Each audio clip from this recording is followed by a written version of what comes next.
시장이 어마어마하게 강합니다. 그죠?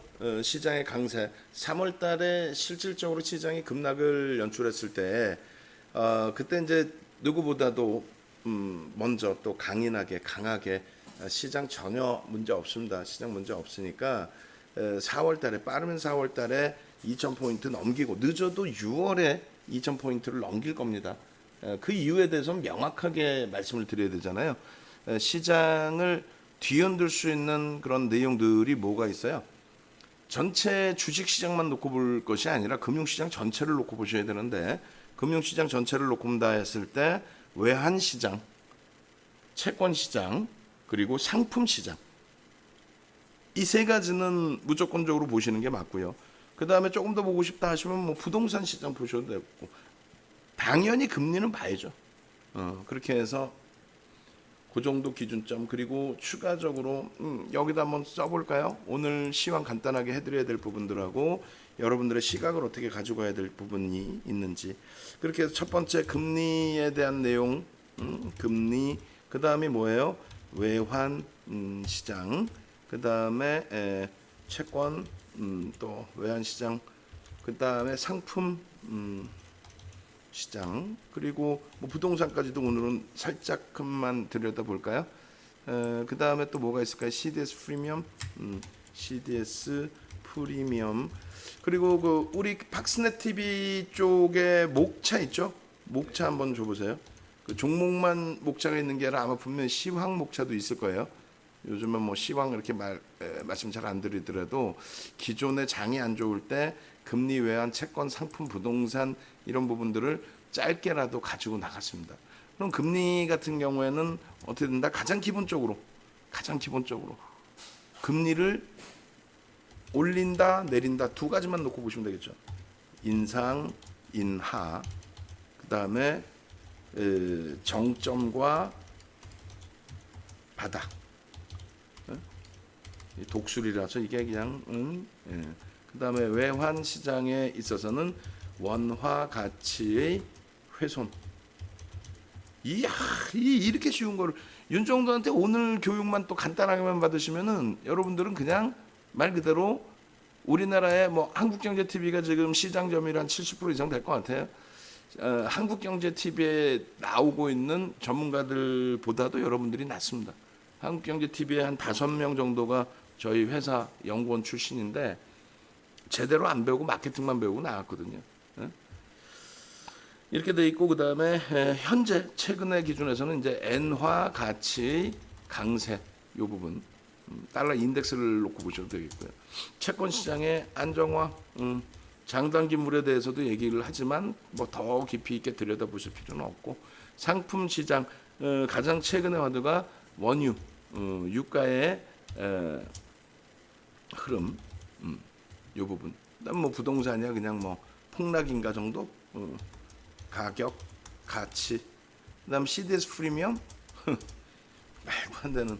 그러니까 뭐 예를 들어서 100bp를 넘어갔느냐, 요 정도 수준. 예, 안녕하세요. 그러니까 요 정도 수준만 놓고 보셔도 되는데, 요 수준 정도면은 어떻게 되냐면요. 우리가 요 정도 수준이 될 겁니다. 일단은 여러분들께 몇 가지를 좀 안내를 해드릴게요. 몇 가지 안내를 해드리는데 왜 그러냐면은 이렇게 보려고 그래. 네이버에서 몇 가지를 안내를 해드릴게요. 네이버에서 일단은 윤정두를 검색을 하세요. 윤정두 이렇게 하면 뭐 벌써 이미 어마어마하게 많은 분들이 검색을 하신 것 같아요. 그래서 주식 투시경이 연관 검색으로 나오는데 윤정두 자체를 검색을 하시고 유튜브를 찾아 들어오세요. 유튜브 써 있죠. 그러니까 유튜브로 바로 오셔서 윤정두를 검색하셔도 돼요. 유튜브를 바로 들어오셔서 그렇게 해서 유튜브에 오셔서, 유튜브도 이제 좀 개편을 할 겁니다. 6월 중순 뭐 이렇게 해서 7월까지는 6,300분이 지금 구독자로 계시는데 이거 갖고는 안 돼요. 여러분들이 구독을 하셔야죠 좀. 그러니까 결론적으로 이제 유튜브에 오시면은 이미 벌써 철강 금융지주, 그 다음에 의약품 뭐 이런 쪽을 다 말씀을 드리고 있고, 그리고 그 안에 이미 어마어마한 시황 부분들을 전체를 다 잡아가고 있어요.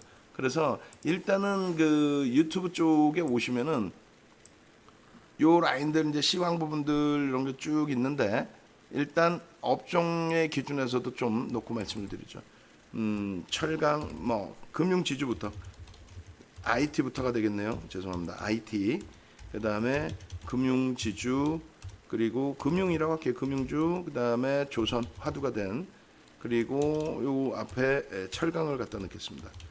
IT, 금융, 철강, 그다음에 업종 대표주 이 기준에서 의약품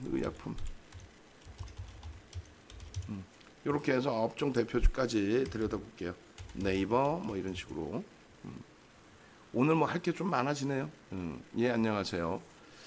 그렇게 하시고 이렇게 해서 이제 유튜브에 오시면 이미 이러한 내용들이 벌써 여러분들께 다 올려져 있는데 클릭 수가 얼마 안 나와요. 뭐 이런 거 같은 경우 개장처 하나금융지주 공식 편입 조회수 하나? 저희가 뭐 어떤 방식으로 어떻게 올려드린지는 모르겠습니다만 91개네. 이 정도 갖고는 안 되죠. 여러분들이 뭐 이러한 흐름을 이런 광고하는 애들 거 글로 빨려 들어가고 바보 되지 마시고 하나금융지주 같은 경우에 6월 5일 날 개장초 하나금융지주 공식 편입 이렇게 해놨잖아요. 이미 벌써 편입의 기준을 유료 고객님들께 말씀을 드려놓고 300만 원짜리 정보에서 여러분들께 오픈까지 해드렸잖아요. 그럼 따라 붙으실 수 있었어야죠. 그런 내용들을 동영상으로 보실 수 있게끔 이렇게 올려놨습니다. 그럼 나중에라도 복귀 교육이 되니까 그 교육을 받으시라고 말씀드리는 거예요. 뭐 삼바 뭐 이런 거 다 전부 알테오젠의 전략, 뭐 NH투자증권, 하나금융지주, 현대미포조선, 한진칼, 삼성바이오로직스 다 올려놨잖아요. 이거를 3일 전에 막 이렇게 올려놨는데 왜 미리 안 들으시냐는 거지. 구독하시고 여러분들이 도움되시면 되는 거고 네이버에서 윤정도 검색하셔서 공식 홈페이지를 찾아오시든가 아니면 주식투시경 혹은 윤정도.com 이렇게 치시면 나와요. 주식투시경.com을 쳐도 나옵니다. 그렇게 해서 들어오세요. 그렇게 해서 들어오셔요. 그렇게 해서 들어오시면 결론적으로 여러분들이 이 홈페이지에 오셔서 이 주식 방송의 녹화 방송이라고 있어요. 이 녹화 방송에 보시면 벌써 또 이미 제목은 다 똑같죠. 제목 다 똑같은 거 다 들어보세요. 어떤 내용이 들어가 있는지. 야간 무료 방송에서 어떤 내용을 다 해줬는지. 야간 무료 방송 거 들으시면은 그러면 여러분들은 이미 벌써 삼성바이오로직스, 금융지주사, 조선주, 철강 거기서 수익이 다 나셔 있을 겁니다. 수익이 나 있을 거란 말이에요. 또 한 가지 여기서 그러면 하나를 더 보죠. 자, 3월 이후에 시장 수익률, 이후 시장 수익률. 그 다음에 두 번째 기준 뭐로 잡아요? 4월 이후에 시장 수익률. 세 번째 뭘로 잡습니까? 5월 이후에 시장 수익률. 6월 이후에 시장 수익률. 무슨 얘기냐면은 지금 가장 바보가 뭔지 아세요? 예? 가장 바보. 좀 이렇게 표현해서 죄송한데 시장이 좋을 때 가장 바보가 뭔지 아세요? 시장이 좋을 때 가장 바보는 내 계좌가 그냥 빨가니까 그냥 좋아 이러는 분들이 가장 바본 거예요. 시장 대비 내가 진짜 수익이 났는지를 확인을 하셔야 되는데 그냥 내 계좌가 빨가니까 아우 좋아. 시장보다 계좌 수익률이 안 나와. 근데도 그게 뭔지도 모르고 아우 좋아. 일단 수익이 났어. 아우 좋아. 이게 자칫 여러분들이 바보가 되실 수 있단 말이에요. 응? 주도주란 무엇인가를 보셔야죠. 주도주의 역할. 응? 이게 결론적으로 우리가 홈페이지에 오시면 유튜브에서도 보실 수 있지만 홈페이지에 녹화 방송을 다 보실 수 있다면 여기서 편하게 보실 수 있다는 거죠. 녹화 방송을 이렇게 편하게 그렇게 해서 보시고 상품들도 보세요. 이게 이제 6월 5일 날 마감인데 저희 여직원분이 퇴근을 하다 보니까 이걸 그냥 놓고 왔어. 방송 나갔다 왔더니 이렇게 돼 있어. 일단은 오늘까지의 기준에서 여러분들이 라이브 방송은 6+6 기준으로 진행을 해드립니다. 오늘까지. 그리고 방송 시간까지만 전화를 받고 결제를 도와드릴 거예요. 그러고 나서는 바로 이제 다시 월 300만 원으로 6개월 플러스 6개월 뭐 하려고 해? 300만 원만 하셔서 그 수익 잡아가시면 되죠.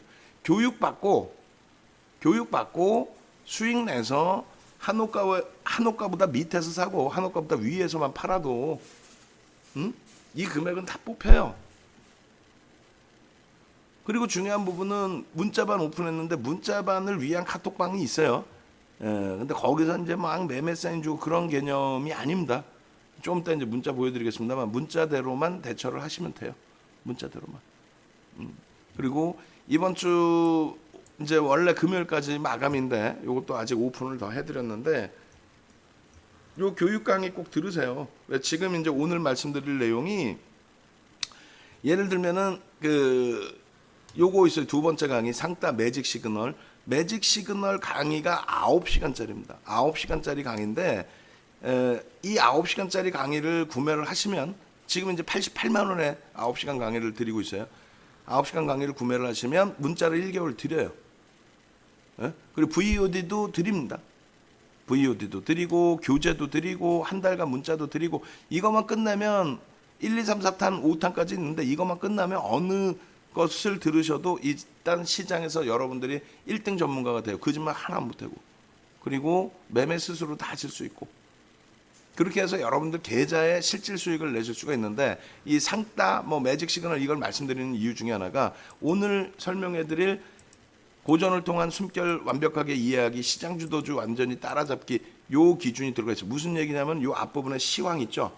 오늘 간단하게만 설명드릴 거예요. 시간도 그렇고 금리 외환 채권 상품 부동산 CDS 프리미엄 이게 여러분들이 나중에라도 또 시장이 또 어려워지면 그러면 그때 기준에서 다시 제가 해드릴게요. 뭘? 교육을. 지금은 이제 다 올라와 있는데 여기서 힘 빼면서 또 해주면 뭐해? 그럼 저게 뭔 의미를 갖느냐? 저 당시 기준에 여러분들이 예를 들어서 저 당시 기준에 시장을 제대로 인식을 하고 시장을 제대로 대응을 할 수 있었다면은 그렇다면은 여러분들은 지금까지 주도주 대형주 기준에서 큰 수익을 내셨으리라 생각을 합니다. 그런데 그렇지 않고 시장에 대해서 제대로 인식도 못하고 지금 그 당시에 1000포인트 이탈된다까지 언급을 했던 그 친구들이 지금 현재로서는 여러분들 앞에서 제가 최저바닥에서 추천드렸죠. 이렇게 거짓말을 하면서 그러니까 기존에 대형주 막 다 팔게끔 하고 그렇게 해서 결국은 손실 확정 짓게 하고 그리고 나서 잡주 줘서 지금 또 원금이 회복도 안 되는 수준까지 여러분들을 구렁텅이에 몰아넣었던 친구들이 그 친구들이 이제 와서는 새로운 시청자분들, 새로운 고객분들을 대상으로 내가 이렇게 해줬죠 라는 거짓말을 하잖아요. 그러니까 여러분들이 아예 그냥 시황 같은 거 쯤이야 배우시면 되잖아요. 그걸 한 번에 다 배우시고 여러분들이 한 번에 다 대처하실 수 있는 방법을 오픈을 해드리는 거죠. 잠시만요. 지금 엑셀 파일이 제가 좀 깨져가지고 다시 오픈을 해서 열겠습니다. 왜냐하면 제가 이걸 좀 봐야 되거든. 아이고 수익 인증이고 이거 말고 잠시만요. 목차를 좀 열어서 봐야 되는데 엑셀로 그렇게 해서 교육 강의 팍스넷에서 진행했던 부분을 꺼집어내서 여러분들께 보여드리려고 그래요. 제대로. 근데 요게 지금 엑셀이 조금 잘못 형성되어 있나 봐요. 문서를 동시에 열 수 없다. 이렇게 해서 눌러보면은 조금 이따 다시 보고 오케이. 그렇게 해서 요 업종군들 시황 업종군 쭉 말씀드릴 텐데 여기에 다 들어가 있다는 거예요. 여기에.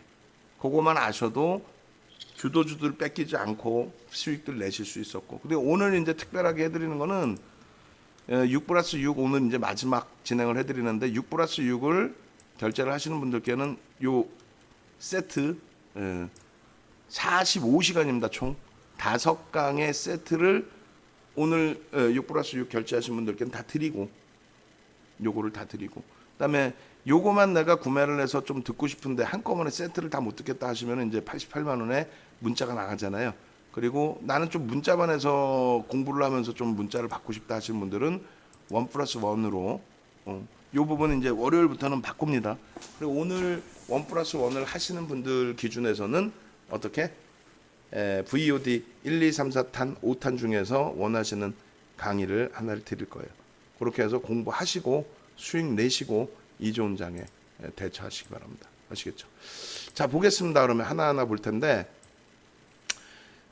일단 뭐 출석 체크부터 한번 해볼게요. 45번 한번 가죠. 45번 방송 잘 보이신다. 그리고 오늘 교육 내용은 조금 의미가 있을 것 같다. 좀 보고 싶다. 제대로 교육 좀 받고 싶다. 45번 한번 하시고, 그 다음에 카카오 TV 쪽에 계신 분들은 카카오톡 쪽에 45번 한 번씩 눌러주세요. 카카오톡 쪽에 45번 한 번씩. 그렇게 해서 일단은 여러분들 얼마큼 참여를 하고 계시는지 확인하고, 그리고 나서 차분차분 교육 진행하도록 하겠습니다. 그리고 이제 45번 다 톡방에 다 올라오고 나면은 우리 연구원님이 이쪽 캐치스탁 쪽 거 복사해서 한 번만 더 올려주세요. 짧게 올려놓은 거 내가 임직원 방에 올려놓은 거요. 예. 자, 보겠습니다. 일단은 금리 부분의 기준이 되는데, 이 금리라는 것은 여러분들이 뭐 더 잘 아시겠지만 간단 명료하게만 말씀을 드릴게요. 요걸 보여드릴게요. 요거 어떤 걸 보여드리려고 하냐면 옆으로 옮겨놓고 investing.com에서 예전에는 이제 감춰놓고 보여드리고 막 했어요. 감춰놓고 보여드리고 나만 아는 것처럼. 근데 요즘은 원체 많은 분들이 정보를 스스로가 다 보실 수 있어서. 그러니까 여기 보면은 이제 중앙은행 이렇게 나와요. 나중에 이제 어디 있습니까? 이런 부분은 나중에 뭐 찾으셔서 또 스스로 보시면 되고요.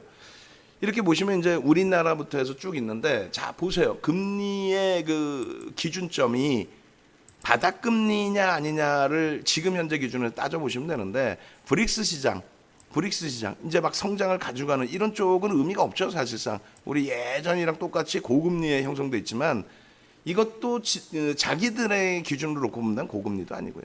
자, 나머지 부분은 우리나라가 사상 최저치 금리로 지금 내려졌어요. 역사상 우리나라 뭐 건국 이래 역사상 최저금리입니다. 나머지도 똑같아요. 미국이라든가 유럽, 영국, 스위스, 호주, 캐나다, 일본 전부. 그게 무슨 얘기냐면은 금리가 바닥이다라는 거는 그만큼의 경기 부양을 하고 있다라는 거죠.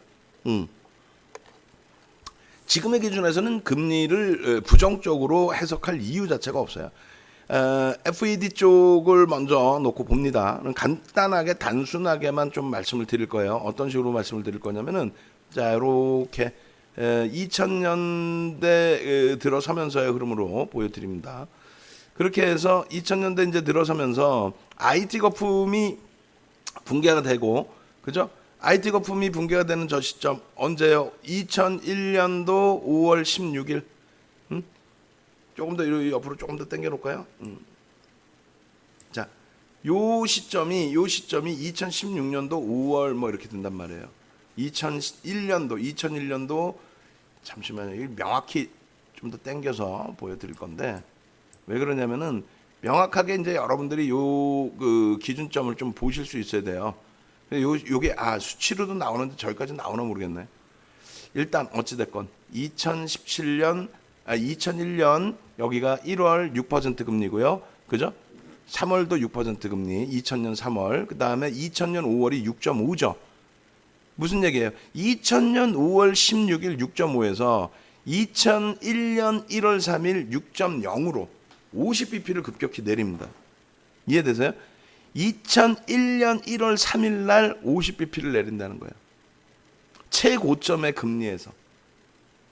자, 그러면 시장은 어떻게 반응을 할까요? 저 당시의 기준에 2001년 1월을 보겠습니다. 2001년 1월 국내 증시부터 2001년 1월에, 그러니까 어디 가서 누가 금리 얘기를 하면은 여러분들이 팔짱 딱 끼고 계시면서 물어봐야 돼. 야, 금리에 대해서 네가 좀 아니? 얼마나 아니? 나는 좀 교육받아 더 많이 하는데 너는 얼마나 하니? 물어보시는 거예요. 그래. 금리가 뭐 어떻게 금리가 영향을 미치는데? 이렇게 물어보시는 거예요. 자, 이렇게 보시면은 금리 기준이 어떻게 됐습니까? 아까 보신 것처럼 요 정점을 찍을 때가 2000년 5월 16일 날이 정점입니다. 그 다음에 2001년 1월 3일이 6%. 결론 뭐예요? 2001년 1월부터 금리를 내렸다는 거죠. 2001년 1월부터. 2001년 1월부터 금리를 내렸고, 그러고 나서 2003년 6월 25일 날 1%의 금리, 최저의 금리를 형성합니다. 그죠? 요게 FED의 기준입니다. 그리고 그 앞전의 금리가 저점을 찍은 건 언제였냐면 여기였죠. 92년 9월 4일 날 3%까지. 그 3%까지 금리를 내리게 된 게 언제예요? 2001년 10월 9월 17일 날 3%까지 내리죠. 9월 17일 날. 요거 다 기억하고 계세요? 2001년도 9.11이 있었어요. 2001년도에 9.11이 있었습니다. 9.11 이후에 6일 만에 금리를 3.75에서 급격히 내려서 어떻게 돼요? 3.75, 3.50, 갑자기 3.00, 그러고 나서 더 급격히 내린 거죠. 보겠습니다. 코스피 지수의 정점이 찍히고 나서 2000년 1월입니다. 2000년 1월 이후에 우리나라는 이제 IT 거품 이후에 시장이 거품이 이제 소진되는 과정이 연출이 돼 있었고요. 미국 증시도 같이 볼까요? 미국 증시도 보시면 월봉 기준에 다우지수하고 나스닥하고 좀 차이가 납니다. 아이고, 잠시만요. 요거를 조금 더 끌어볼게요. 0999. 그렇지. 그렇게 되면은 조금 더 멀리 보일 겁니다. 그죠?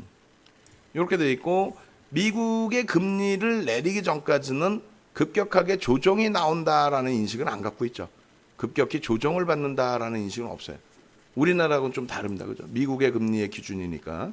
그렇게 해서 최고 정점을 찍은 금리 2000년 6월 달에 5월 6월 달에 최고 정점의 금리를 형성하고, 그리고 2001년 금리를 이제 내리기 시작하는 시점이 여기입니다. 그죠? 시장의 반응은 별로. 그리고 한번 출렁거리고 다시 반등 나오고, 그러고 나서 11,500 여기서부터 조정폭이 실로 뭐 어마어마하죠. 1차적인 조정, 그다음에 실질적으로 뭐 급락이 연출된 게 7,000이니까 11,000 대비해서는 4,000포인트가 밀린 겁니다. 4,000포인트가. 엄청나죠? 그리고 나스닥은 어떻게 됐을까요? 나스닥도 한번 보겠습니다. 그러니까 금리의 기준점을 잡아주려고 해요. 금리의 기준점. 버블이 생기고 나서 2000년도 들어서면서 조정을 일부 받긴 했는데, 버블과 함께 조정을 받긴 했는데, 이들도 마찬가지예요. 여기 기준에서는 고점 대비 조정이 사실상의 아주 큰 조정이라기보다는 거품에 대한, 다우지수하고는 다르잖아요. 이때 IT 버블. 그렇게 해서 요때 그 바닥 1500에서부터 어마어마한 폭등 랠리, 1500에서부터 5000까지의 폭등 랠리 이후에 가격 반발력이 차익 실현으로 좀 나왔다면은 여기서 하방을 뛰죠. 그러고 나서 실질적인 금리 인하는 어떻게 돼요? 2001년도 여기서 출발이 됩니다. 그럼 이쪽은 이제 우리나라의 지금의 기준에 뭐 예를 든다면 코스닥 범위의 기준이라면 다우지수나 S&P 500 지수 같은 경우는 정상적인 흐름에서의 시장 지수의 역할을 가져가겠죠. 정상적인 흐름에서의. 다우는 30개 종목에 대한 기준점이고, 이쪽은 어떻게 돼요? S&P 500 지수는 500개죠. 업종 대표주 500개의 기준. 그럼 여기까지 놓고 보시자는 거예요. 여기까지. 1월달 금리를 내리기 직전까지. 그러면 사실상은 그 S&P 500 지수도 마찬가지로 거품이 일부 껴있지만 나스닥만큼 뭐 나스닥 1,500에서 5,000포인트 간 거 그건 아니잖아요. 우리나라로 따지면 어찌 보면 제약바이오의 그런 거품이 될 수 있겠죠. 그럼 고점 정점에서부터 살짝 미끄러져 내려오는, 금리가 정점을 찍었네 라는 기준에서 미끄러 내려오는 그런 수준이었단 말이에요. 자, 다시 정리합니다. 나스닥의 기준에서의 조정폭은 거품이 급격히 빠지는 조정으로 연출이 됐고, 금리의 부분에는 그닥. 지금 기준이 뭐예요? 제약바이오의 기준이랑 거의 비슷해 버리죠. 1,500포인트에서 5,000포인트까지 아주 단기간에 올라왔던 그 거품이. 그래서 금리 영향을 일정 범위 그렇게 아주 크게 받지는 않았어요. 그렇다 할지라도 2001년도 금리를 내리는 시점, 그 시점에 변동성이 굉장히 커졌다는 거예요. 추가적으로. 그리고 실제 이제 정상적인 지수의 기준. 정상적인 지수의 기준은 어때요? 그러니까 S&P 500 지수하고 다우 지수인데, 다우 지수도 30개라고 친다면 종목이 S&P 500 지수의 기준이 되겠죠. 그럼 이쪽도 아무래도 이제 뭐 기술주의 영향도 있고 여러 가지가 있었습니다만 그런 비이성적인 흐름은 아니잖아요. 1,500에서 뭐 5,000포인트 가는. 우리나라로 따지면은 지난달, 지지난달 뭐 4월 달에 1,500이라고 잡으면, 3월 달에 1,400, 1,500이라고 잡으면 5,000포인트를 이렇게 한 방에 올라갔다? 그 말도 안 되는 내용 아닙니까? 어찌됐건 S&P 500 지수는 그 정도의 흐름까지는 일단 아니었다. 그런 상태에서 고점 찍고 요 구간을 다시 이렇게 당겨서 놓고 보시면 아까 보신 것처럼 금리의 정점이 어디? 금리의 정점이 2000년 5월 6월. 다시 볼까요? 금리의 정점 나와라 오바. 다시 보시고 그리고 나서 추가적으로 또 보시고 하시면 되죠. 금리의 정점이 2000년 요 당시 기준에 5월 16일 날 6.50입니다. 그리고 2001년도에 금리를 내린 거죠. 50bp나 그것도 정점에서. 자, 다시 봅니다.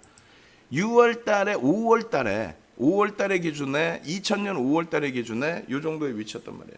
고점 대비해서 그렇게 조정이 아니었단 말이에요. 그리고 시장은 그대로 움직이고 있었고. 그리고 2001년 1월에 금리를 내리죠. 근데 저쪽에 2001년도의 기준점을 놓고 보면은 금리를 내리고 나서도 아마도 사람들은 그다지 신경을 안 썼을 거예요. 뭐 금리 지금 뭐 금리가 문제돼 이렇게. 좀 더 빠르게 진행을 해드리면 요 기준의 금리를 1월 3일 날 내렸더라도 월말 기준의 양봉이었다는 거예요.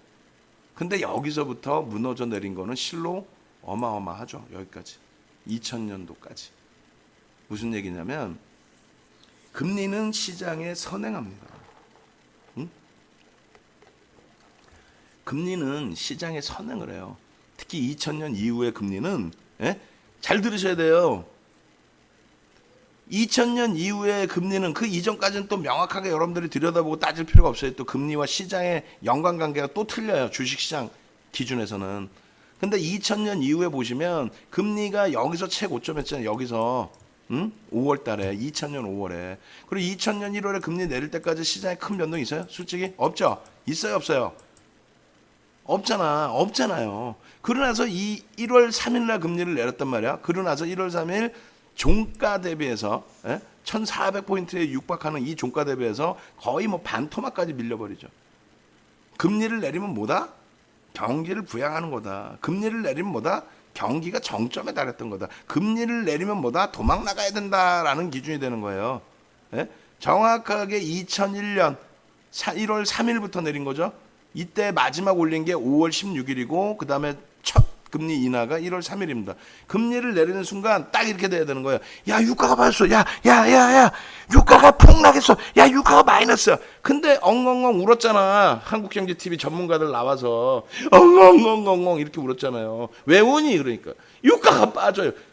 바보들인 거예요. 여러분들이 앞으로 그들한테 손가락질을 하는 거야. 야, 이 바보들아. 유가가 빠졌는데 왜 우냐, 이 바보들아. 만약에 예를 들어서 금리가 저 정점에 있고 시장이 여전히 S&P 500 지수가 정점에 있는데 금리도 내리고 유가도 내리고 있어요. 근데 그게 급격히 내리고 있어요. 그러면 야, 큰일 났다. 왜? 야, 지금 주식시장 멀쩡하잖아. 근데 금리를 내렸어. 근데 뭐? 야, 금리를 내릴 만큼 경기를 지금 부양할 만큼 금리를 내려서 경기를 부양할 만큼 경기가 안 좋아. 근데 시장은 여전히 강하거든. 도망 나가야지. 혹은 야, 유가가 급락했어. 근데 야, 수요가 없어. 왜? 금리를 내릴 정도로 경기가 둔화되고 악화되고 있어서 금리를 내릴 정도로 내려서 경기를 부양할 정도로. 근데 그게 연관성을 보니까 유가도 야 있잖아. 급락하고 있어. 야, 웃기네. 야, 큰일 났는데. 근데 야, 금융시장에서는 멀쩡하게 지금 고점 행진이다. 조금 고점 대비 밀려있지만 여전히 강세야. 도망 나가야 돼. 야, 이 선행적으로 우린 튀어야 돼. 빨리 튀자. 이러면 문제가 없는 거예요. 그러면 박수 쳐주고 야, 진짜 시장 잘 본다 이렇게 해야 되는데 다 떨어졌어. 금리가 대바닥이야. 주가가 폭락을 했어. 근데 거기다 넣어놓고 야, 상품 가격이 빠져. 상품 가격이 아이고 큰일 났어. 야, 유가가 마이너스래. 바보야? 선물 쪽의 흐름이 현물을 인수하는 방식이 아니기 때문에 그렇단 말이에요.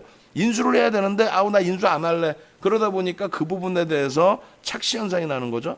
어찌됐건 경기가 안 좋게 되는 시점에 유가도 하향 안정 추세였다. 물론 추가적인 급락이 그것이 공포 심리를 불러일으키지만 거꾸로 오일 쇼크 당시처럼 폭등이 나와. 그거는 죽으라는 얘기지. 그러면 오일 쇼크지 말 그대로. 이게 돈지 뭔지 개인지 거린지도 모르면서 말 같지도 않은 내용들을 떠들고 있으면 안 된다는 거예요. 결론은 여러분들 오늘 하나 배운 거예요. 뭐? 금리를 내리는 순간 죽는 거구나. 아니 농담하는 게 아니라 금리를 내리는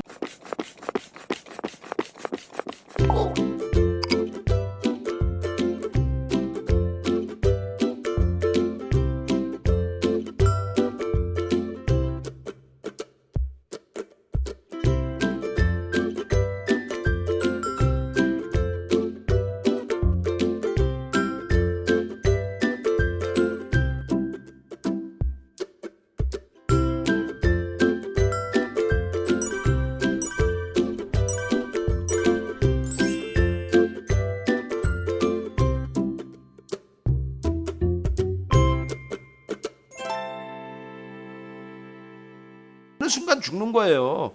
금리를 내리는 순간 여러분들은 도망가야 됩니다. 금리를 내리는 순간 정점금리에서 도망가야 된다고. 이때가 언제예요? 이때가 정확히 보세요. 2006년 6월 29일 날 마지막 금리 올린다 그랬죠. 2004년 6월 달에 첫 번째 금리를 올려요. 예? 1% 금리에서 잘 보세요. 1% 금리에서 2003년 6월에 마지막 금리 인하를 했단 말이에요. 2003년 6월 25일 날 마지막 금리 인하를 합니다. 그러고 나서 2004년 6월에 1년 만에 금리를 올려요. 야, 바닥 따졌구나. 으아, 바닥 따졌구나. 와, 대박이다. 이렇게 생각을 해야 돼. 2004년 3월이 우리나라의 바닥에 글로벌 시장 모든 시장이 2004년 3월 우리나라는 512포인트. 그 전에 금리 올린다고 난리가 났었겠죠. 왜? 1년 동안 금리를 바닥금리에서 멈춰놓은 1% 금리에 멈춰놓은 상태에 야 조만간 금리 올린다. 조만간 금리 올릴까? 왜? 경기가 살아나요. 이렇게.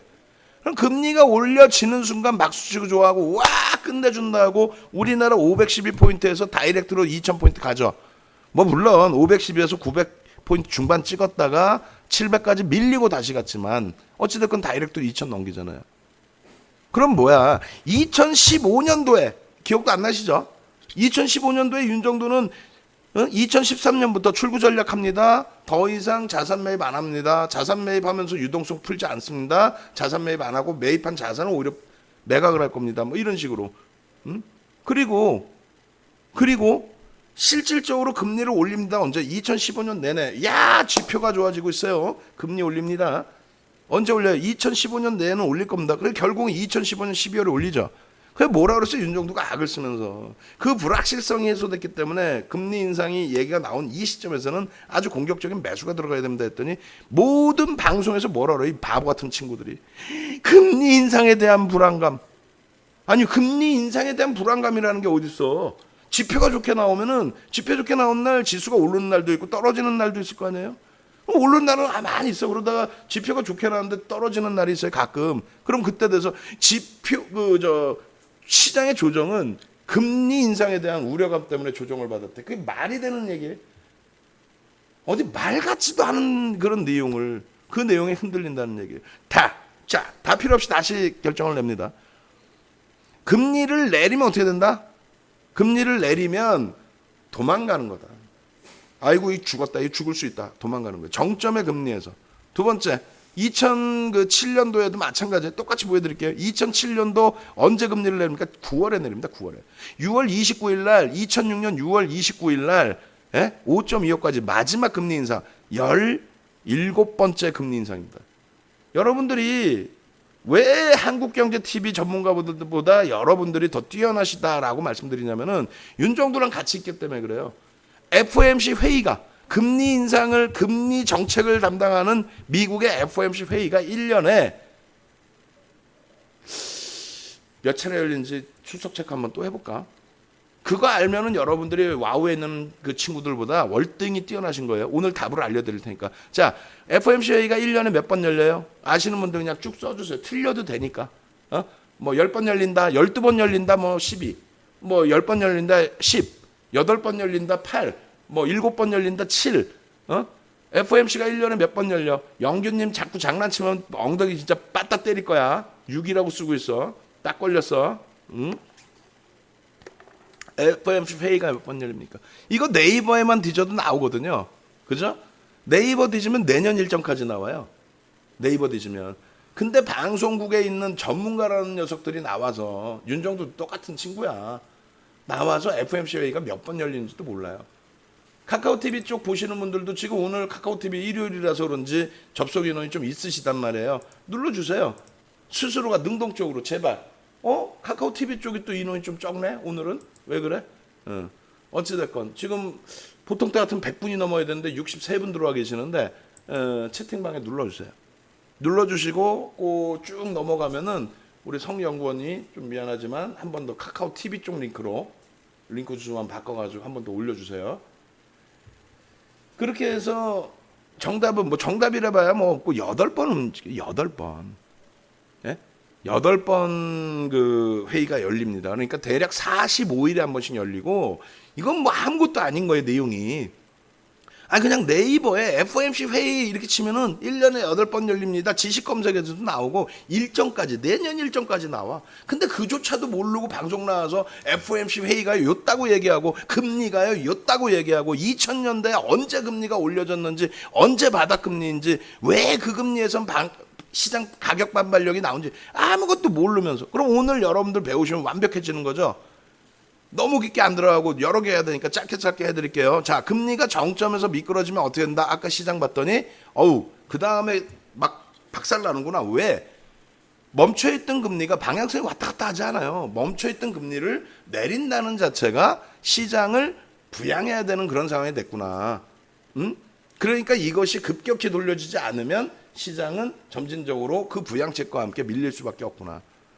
그리고 금리를 인상하는 시점이 경기가 살아나서 시장이 움직이는 시점이 되구나. 정확히 2004년 6월부터 올리는데 이미 시장의 반응은 언제? 2003년도에 2003년도에 바닥금리 찍은 다음부터 시장의 가격 반발력이 나오는 거죠. 자, 보시면 2003년 6월 25일 날 마지막 금리를 내립니다. 그러고 나서 이게 바닥으로 돼서 시장은 폭등 랠리가 나와요. 정확히 2003년 3월 달에 우리나라가 512포인트를 찍습니다. 보실까요? 눈으로 보여지는 것만 믿으세요. 윤정도 얘기도 믿으면 안 돼요. 눈으로 보여지는 것만 믿으시는 거예요. 자, 2003년도 3월에 얼마를 찍습니까? 아이고. 다 필요 없이 512포인트 찍잖아. 정확히. 글로벌 시장이 다 마찬가지예요. 언제 금리를 마지막 금리를 인하한다고요? 2003년 6월에. 2003년 6월이잖아요. 미국 금리 기준에. 그러고 나서 언제 금리를 올린다고요? 2004년 6월부터. 2004년 6월부터 2006년 6월까지. 예? 요때. 요 금리 인상 부분이 뭐다? 시장 바닥 찍고 경기가 살아났구나. 더 이상 금리를 낮은 금리로 형성하면 안 되겠구나. 그래서 여기까지 올린 거예요. 6월까지. 예? 여기서부터는 어떻게 된다? 금리 이제 바닥금리 6월 달에 이제 더 안 내려도 될 것 같은데 근데 6월까지 내렸어. 일단. 오케이. 와우. 이 시장 보면 어떻게 돼? 다 장악형 뜨고 장악 확인형 뜨죠? 캔들. 얼마나 우스워. 이 캔들 하나만 알고 있어도 장악형 뜨네 이렇게. 그러고 나서 금리를 언제 내릴까요? 많은 분들이 금리를 내리는 시점을 잘못 알고 계세요. 리먼 브러더스 터지고 금리를 내렸다고 착각을 하고 계세요. 전혀 아닙니다. 금리는 정확히 이 고점이 어디냐면은 2007년 9월에 금리를 내리기 시작합니다. 2007년 그러니까 마지막 금리 2006년 6월 29일 날 올렸죠. 1%에서 5.25니까 25bp씩 내리 올렸거든요. 25bp 내리 올려서 얼마까지? 4.25% 포인트를 올린 거예요. 425bp.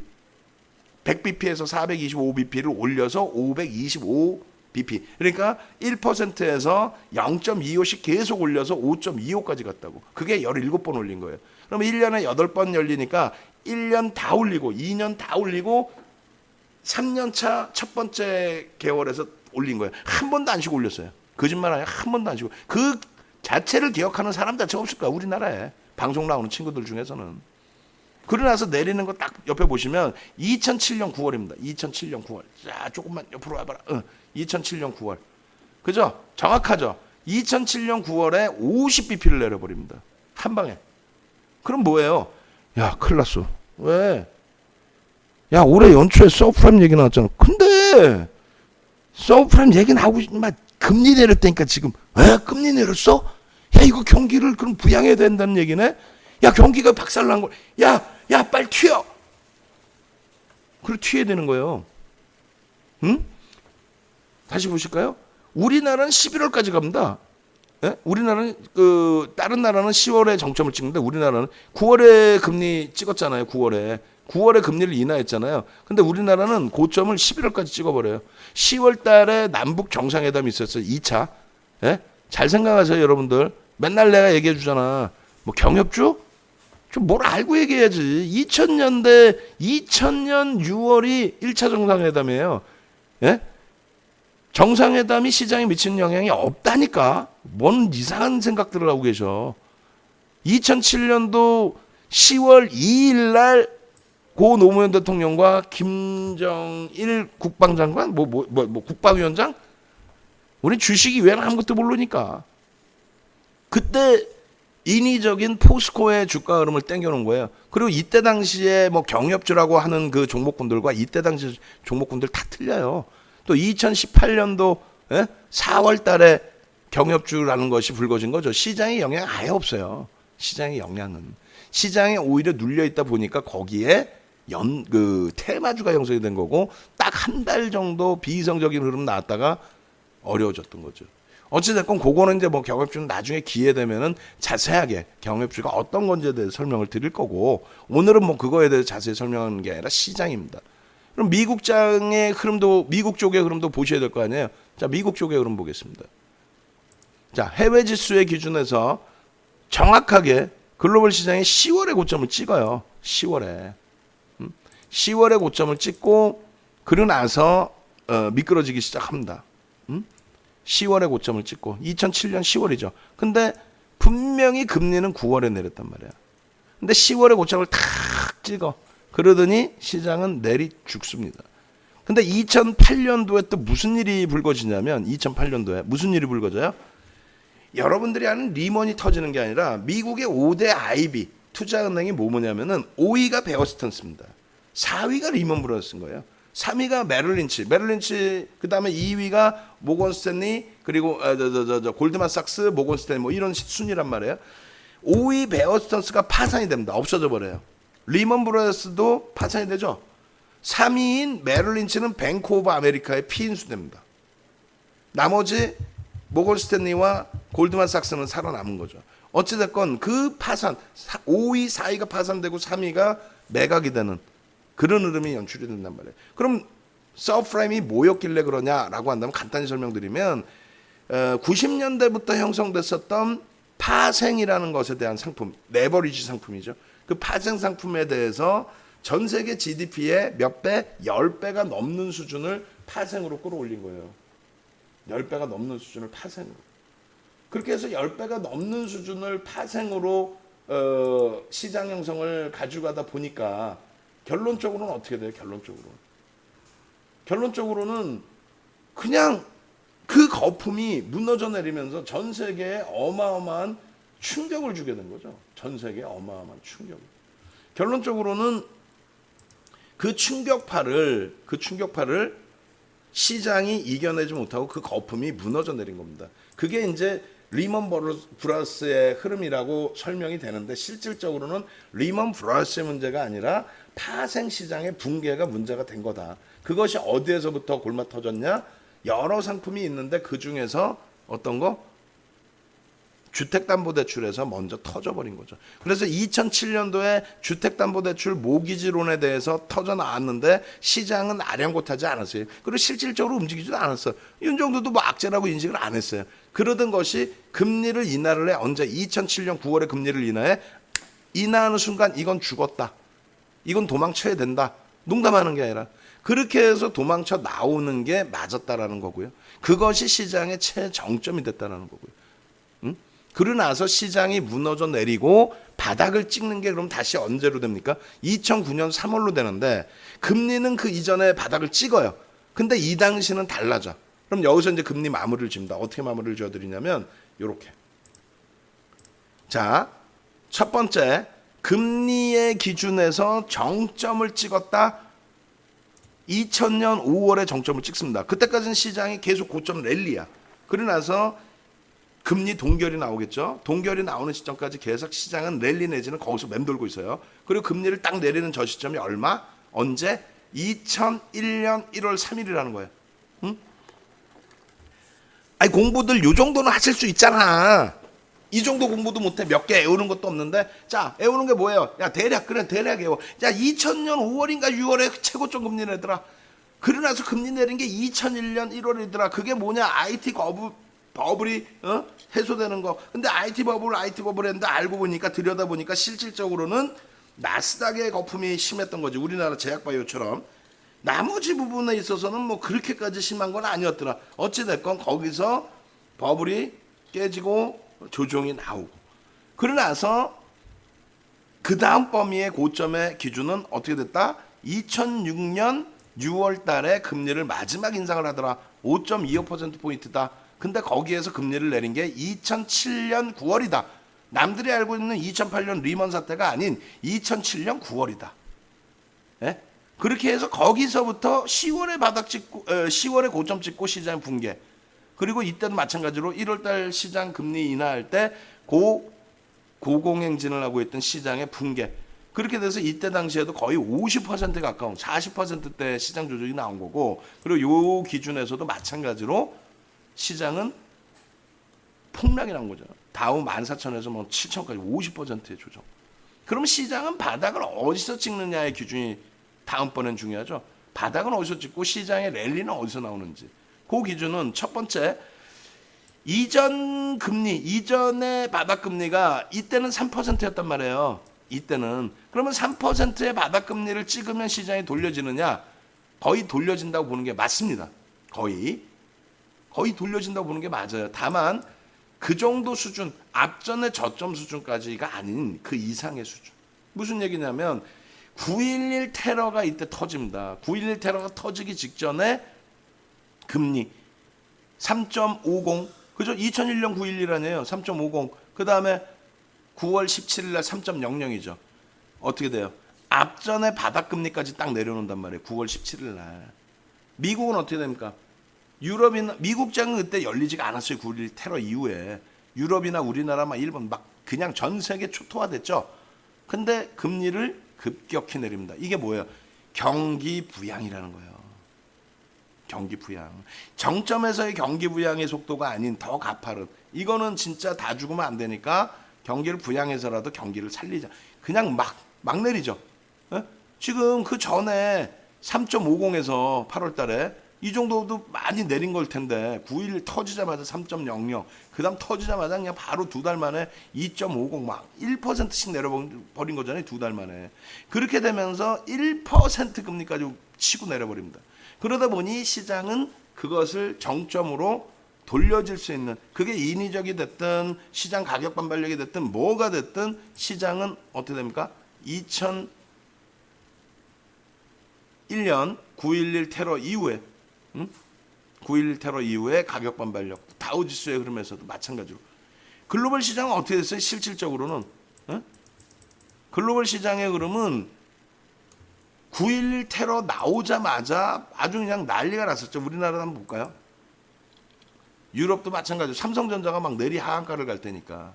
그렇게 해서 삼성전자가 시가총액 1위로 올라오는 거는 99년입니다. 그 전에는 뭐였어요? 한국전력이었습니다. 한국전력. 그렇게 돼 있고, 그 이후에 9.11 테러 때 시가총액 1위였던 삼성전자가 하한가를 두들겨 맞을 정도가 됐죠. 그죠? 2001년 9.11 테러의 기준에서 주봉으로 볼까요? 주봉이 여기까지 나오나? 2001년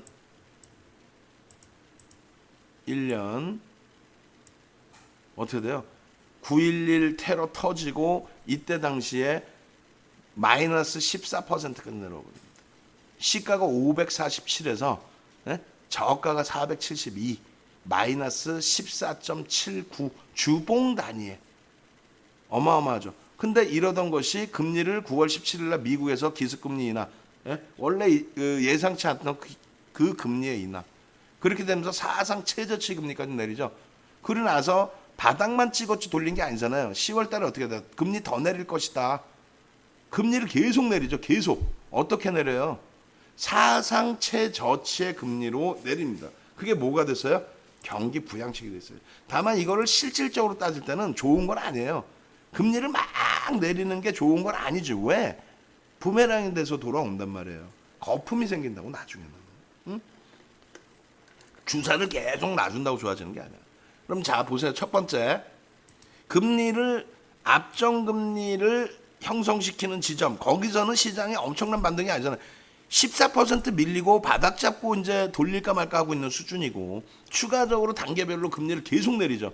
9.11 이후에 9월 17일 그 다음에 어떻게 돼요? 10월 2일 계속 내리죠. 기습적으로 계속 내리잖아. 그렇게 되면서 1% 금리까지 내려버립니다. 그게 이제 2003년 6월 25일이고 2002년 11월까지 계속 단계별로 계속 내려. 2001년 12월 11일까지 연속적으로 내린 거고. 그죠? 그렇게 되면서 시장은 어떻게 됩니까? 그것을 바닥의 인식을 잡고 급격한 반등의 랠리가 나와요. 오히려 더 강한 랠리. 어마어마한 랠리. 2000년대 초반까지. 주봉으로 보니까 눈에 확 띄죠. 그럼 미국은 우리나라만 이렇게 됐나? 아니지. 미국 쪽에서의 영향력인데. 그렇게 해서 미국 쪽에 뭐 다우지수도 주봉으로 만약에 여기까지 나온다면 한번 보겠습니다. 2001년 금리를 내리는 시점의 흐름 보시면은 9.11 이후에 여기서부터 여기까지의 흐름이 9.11 이후에 바닥 금리를 조성해주고 급격하게 시장의 가격 반발력은 나옵니다. 그리고 실질 시장의 랠리는 언제 나온다 그랬어요? 실질 시장의 랠리는 금리를 인하했을 때 바닥을 다지는 거고, 실질 시장의 랠리는 금리를 인상할 때. 금리를 인상할 때. 자, 봅니다. 그래서 최종 정리를 쭉 해드릴 텐데 이렇게 돼 있죠. 자, 첫 번째, 나중에 비교하는 건 녹화 방송 보시고 이제 직접 해보세요. 시간 없어. 첫 번째, 고점 금리 언제? 2000년 5월. 금리 내린 게 언제? 2001년 1월. 그러고 나서 시장 붕괴되기 시작하는데 바닥을 언제 찍어? 바닥 찍고 돌리는 게 언제? 앞전에 최저금리를 형성하는 시점, 9.11 테러가 나오면서 더 깨고 내려가는 시점. 여기에서 9.11 테러 이후에 14% 빠졌던 시장을 오히려 유동성 공급, 엄청난 금리 인하, 이 부분 때문에 시장은 가격 반발력이 월등히 나옵니다. 금리를 이렇게 인하시켜주면서. 근데 실질적으로 쭉 뻗어서 계속 가는 게 아니라 꺾여서 다시 내려가 버리죠. 왜? 금리를 추가적으로 한 차례 더 내릴 정도로 경기가 살아나지 못한 거예요. 그러니까 금리를 올려줄 수 있을 정도의 흐름이 되지 못했기 때문에. 그럼 본격적인 랠리는 언제예요? 자, 마지막 금리 인하입니다. 그리고 금리를 조만간 인상할 것 같은데요. 앞으로 금리 인상할 거야. 언제? 2004년 6월에 인상할 거야. 와, 과도하게 밀렸어? 실질적으로 금리의 랠리는 2004년 6월부터 2006년 6월까지. 그리고 정점금리 놓여진 다음에 금리를 인하하기 전. 언제? 이게 언제? 2004년 6월부터 2006년 6월까지 찍었잖아요. 2006년 6월. 2006년 6월. 마지막 금리 인상. 6월 29일. 그러고 나서 내린 게 언제예요? 내린 게 2007년 9월. 그죠? 거기서부터 시장은 조정을 받는 겁니다. 시장의 최고 고점은 2007년 10월, 우리나라만 2007년 11월. 그러고 나서 깨져 내려가는데, 리먼 브라더스가 터지고 어떻게 됩니까? 예? 서프라임 거기에 이제 뭐 리먼 브라더스 어쩌고저쩌고 쭉 밀렸어요. 그렇게 해서 사상 최저 금리가 얼마였어요? 1%였죠. 1%의 금리에서 어떻게 됩니까? 1%의 금리에서 더 내리죠. 더 내리는데 시장의 가격 반발력이 없었어. 왜? 어떤 것 때문에? 사상 최저의 금리 정도 수준 갖고는 안 된다. 추가적인 걸 내 나라의 기준이죠. 여기서도 마찬가지예요. 사상 최저 3% 갖고는 안 된다. 9.11 테러 이후에 더 내려라. 더 내렸죠. 더 내리면서 랠리가 났죠. 여기는 어떻게 돼요? 1%가 사상 최저의 금리인데 1% 금리 갖고는 안 된다. 더 내려라. 더 내렸단 말이야. 더 내려서 하방은 잡아요. 0.25까지 내리면서 12월 16일 날 0.25까지 내리면서 하방은 잡는데 랠리는 못 줍니다. 그럼 랠리는 언제 줬습니까? 양적 완화. 양적 완화의 의회 통과가 언제? 미국에서 3월 5일. 네? 3월 5일. 3월 5일 날 양적 완화의 하원 통과가 미국에서 나오면서 그때 오바마 대통령이 제발 양적 완화 하자라고 했을 때 그때 당시 공화당은 무조건 안 된다고 그랬죠. 그게 여당과 야당의 차이일 수밖에 없어요. 언제든 여당은 우리나라도 어느 뭐 진보든 보수든 어느 쪽이 잡더라도 여당은 경기 부양, 야당은 안 돼. 이거예요. 그게 위치가 바뀌었죠. 지금은 공화당이죠. 공화당은 어때요? 트럼프 대통령이 야 금리 인하해. 야 금리 인하라고. 금리 인하 빨리 해라니까 압력을 넣잖아. 야당 대통령부터 그냥 막 정치인들이. 그래야 표가 나오거든. 그래야 표가 나온단 말이에요. 에? 결론적으로 어떻게 돼요? 우리나라도 어떤 내용에서든 어찌됐건 경기 부양책을 내놨죠. 예전에 사스나 메리스나 이번에 코로나 설명할 때도 그런 얘기 다 말씀드렸고 결론적으로 어떻게 돼요? 경기 부양책이란 말이에요. 표가 어떻게 돼요? 몰표가 나오죠. 어떤 내용에서든 몰표 나오죠. 그게 정치라는 거예요. 그래서 우리가 정정불안까지 따지는 겁니다. 정치와 정책의 논리. 그게 시장에 어마어마한 영향을 줍니다. 한 번 더 정리해 드릴게요. 자, 보세요. 정점의 금리에서 금리를 내리는 시점부터 시장의 조정은 나온다.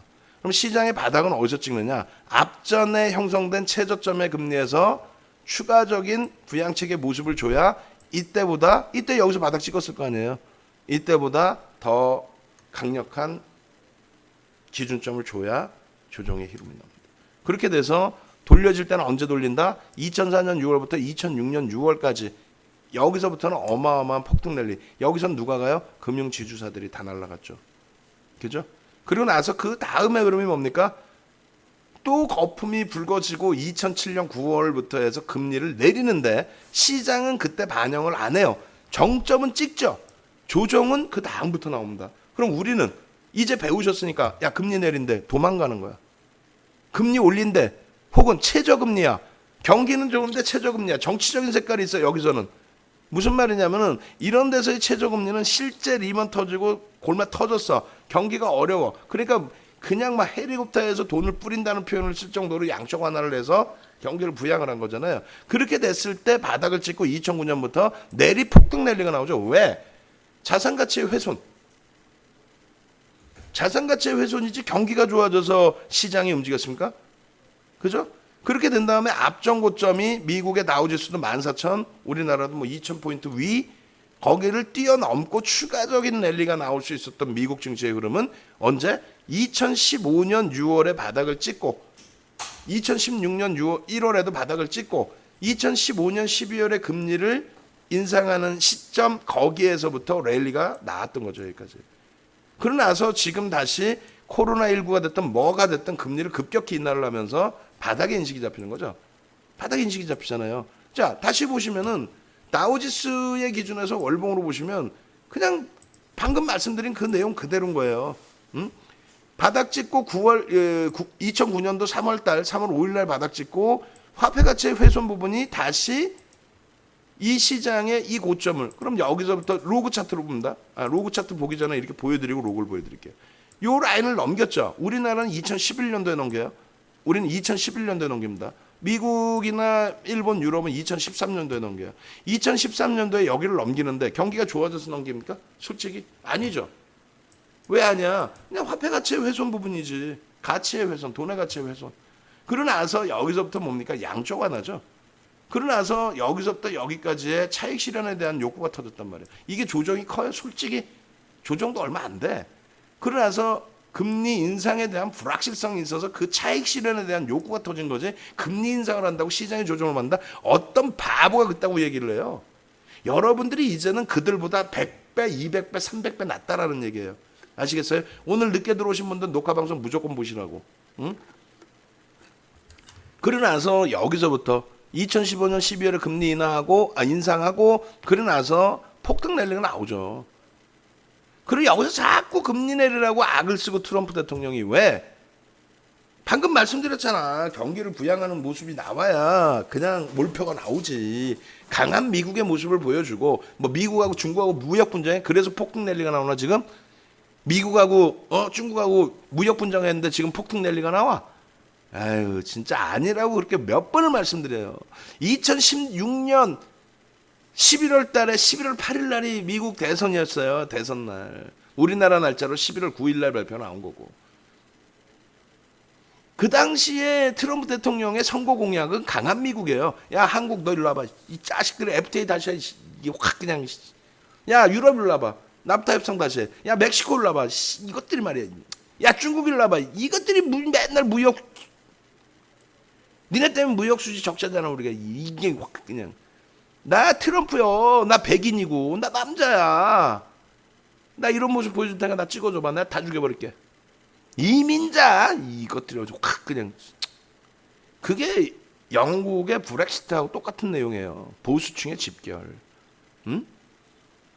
클린턴 후보 힐러리 여사가 유색인종 쪽으로 해서 표를 모았다면은 클린턴 대통령은 백인, 남성, 미국 우월주의, 보호무역 정책, 환경 웃기고 있네. 야 북극권 물속에서 자도 돼.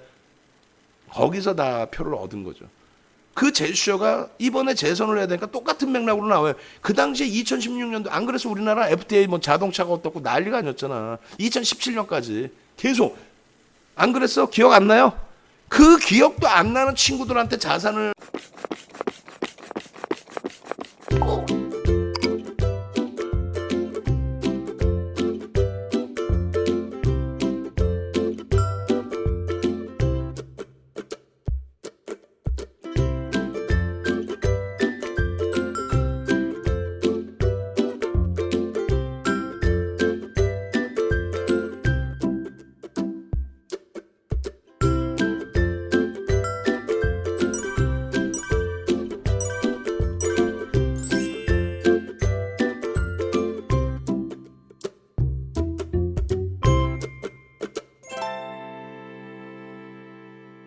맡기니까 박살이 나 있는 거 맨날. 결론적으로 금리를 인상하는 시점에 급등. 이번에는 비이성적으로 금리를 내렸는데 지금의 금리 인하 부분이 잘 생각해 보세요. 코로나19 진짜 말장난치는 것도 아니고 코로나19 때문에 세계 경기 어려워? 그만큼 그 이상의 부양책을 내놨죠. 예? 미국 애들이 바보여서 음모론도 많죠. 그냥 그렇게 해서 뭐 연세 드신 분들 그냥 좀 어떻게 좀 그냥 방치해놓고 말 같지도 않은 소리. 유럽이 바보예요. 바보여갖고 막 방치하고 마스크. 그러니까 그런 내용 깊이 있게 들어가지 말고 그러면 정상적인 상식에서만 논하면 지금의 금리의 흐름은 인위적인 면이 좀 더 크단 말이에요. 지금의 금리의 인하는 코로나19 때문에 더 급격히 내린 이거 있죠. 부양책의 효과. 나 이렇게 잘하고 있어. 표 몰아줘. 그 효과가 더 커. 물론 이거는 여러분들이 그냥 스스로 판단하세요. 거기까지 여러분들께 강요하지는 않을 거예요. 다만 잘 생각해 보세요. 여기서의 거품과 여기서의 거품, 파생 상품의 붕괴와 IT 거품과 9.11 테러에서의 세계 시장의 공포감, 그 부분에 대한 사실상 9.11도 그렇긴 하지만 어찌됐건 그 부분에 대한 부양책이 완벽하게 나와준 거고, 그리고 금리 돌리고 시장 살아난 거고, 여기도 마찬가지 흐름에서 재선 가도를 앞둔 상태의 비이성적인 금리, 그 앞전에 굉장히 말이 많았잖아요. 어찌됐건 지금 이 당시 상황보다 지금, 그러니까 금리가 똑같이 지금 제로 금리 수준이잖아요. 글로벌 시장 다 그렇잖아요. 글로벌 중앙은행 다 그렇잖아.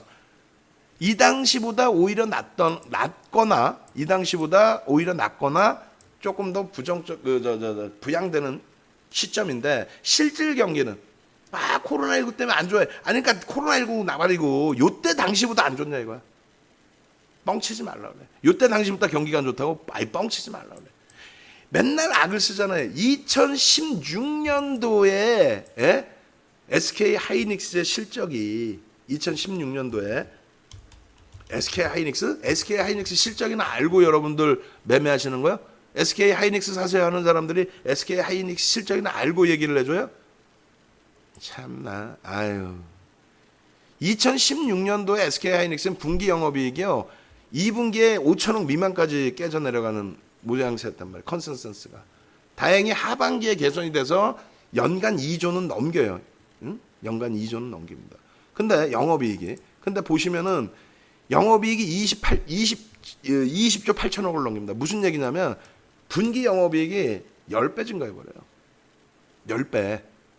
그러면 2016년도 재무제표 나오려나? 투자지표 나오려나? 2016년도가 어디 나오지? 나오던데. 여기 있다. 주가만 나오네. 영업이익은 영업이익 2016년도 거 맞나요? 2016년 3조예요, 3조. 2016년 세후 영업이익이 3조입니다. 3조. 이게 15조였단 말이야. 세후 영업이익이. 아까 그건 세전이고 어마어마한 5배 증가했죠. 그죠? 근데 지금 하이닉스의 실적에 대해서 컨센서스가 어떻게 나와요? 세전이든 세후든 뭐 3조의 기준이라고 잡았을 때 6조 11조를 보고 있습니다. 6조 11조.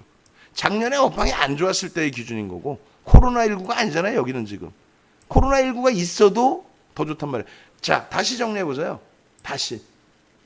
2015년 12월 기준의 제로금리 때와 지금의 제로금리 때와 실적 우리나라에 가장 좋다라는 삼성전자 하이닉스의 실적 부분이 그 당시 대비해서 안 좋아요? 글로벌 시장의 기업들의 실적이 그 당시 대비 안 좋아? 좀 거짓부렁을 하려고 그래도 거짓말을 하려고 그래도 좀 공부를 해서 하라고 그래요. 근데 여러분들도 똑같아. 여러분들의 소중한 자산을 그렇게 움직이고 만지면서 그냥 옆에서 그냥 듣기 좋은 말 해서 이게요 끝내주고요. 얘가요 그냥 실적이 좋아졌고요. 뭐 혹은 실적이 코로나19 때문에 안 좋아졌고 실적이 안 좋아졌으면 얼마큼 안 좋아졌는지 확인을 해봐야지. 확인은 안 하고 확인하기는 싫고 눈으로 보이시는 것만 믿어. 윤정도도 믿지 말고. 이때 세후 영업이익이 21조예요. 예? 지금의 삼성전자가 57조까지 영업을 냈죠. 뭐 세전이긴 해도 58조래. 58조 9천억. 지금 코로나19인데 여기서 세후라고 해봐야 21조까지 줄어들까? 아니잖아. 내년 기준은 더 늘어나죠. 그러면 삼성전자가 지금 더블돼 있나 주가가? 그거 주가 더블되는 거 떠나서 금리가 바닥금리인데 잘 가슴에 손 얹고 생각해 보라니까 똑같은 바닥금리인데 진짜 경기가 그때 당시보다 안 좋은가요? 뻥치시지 말라는 얘기예요. 그래서 3월 달에 어마어마한 기회라고 얘기한 거예요. 지금도 어마어마한 기회지. 똑같은 위치에 똑같은 지수인데 지금 그때 당시 2016년보다도 월등히 좋은 상황이다라고 한다면 2016년보다 좋은 상황이니까 미국장도 올라와 있겠지. 여기에 제로금리와 첫 금리 올렸잖아요. 지금의 제로금리와 똑같은데 왜 주가 올라가 있겠어? 윤정도가 지금 장난치고 뻥치고 거짓말하는 거 지금. 상식적인 거를 듣고 이해가 되실 수 있는 여러분들이시잖아. 근데 이런 거 어디서 얘기해 주는 데도 없고 얘기해봐야 말장난 툭툭 치고 뭐 이거 끝내주고 시장 갈 거고 갈 거면은 3월 달부터 이 얘기를 해주든가. 3월 시장 급락하고 있을 때랑 지금이랑 바뀐 거 있어요? 금리를 더 내리면 더 내렸지 바뀐 거 있어?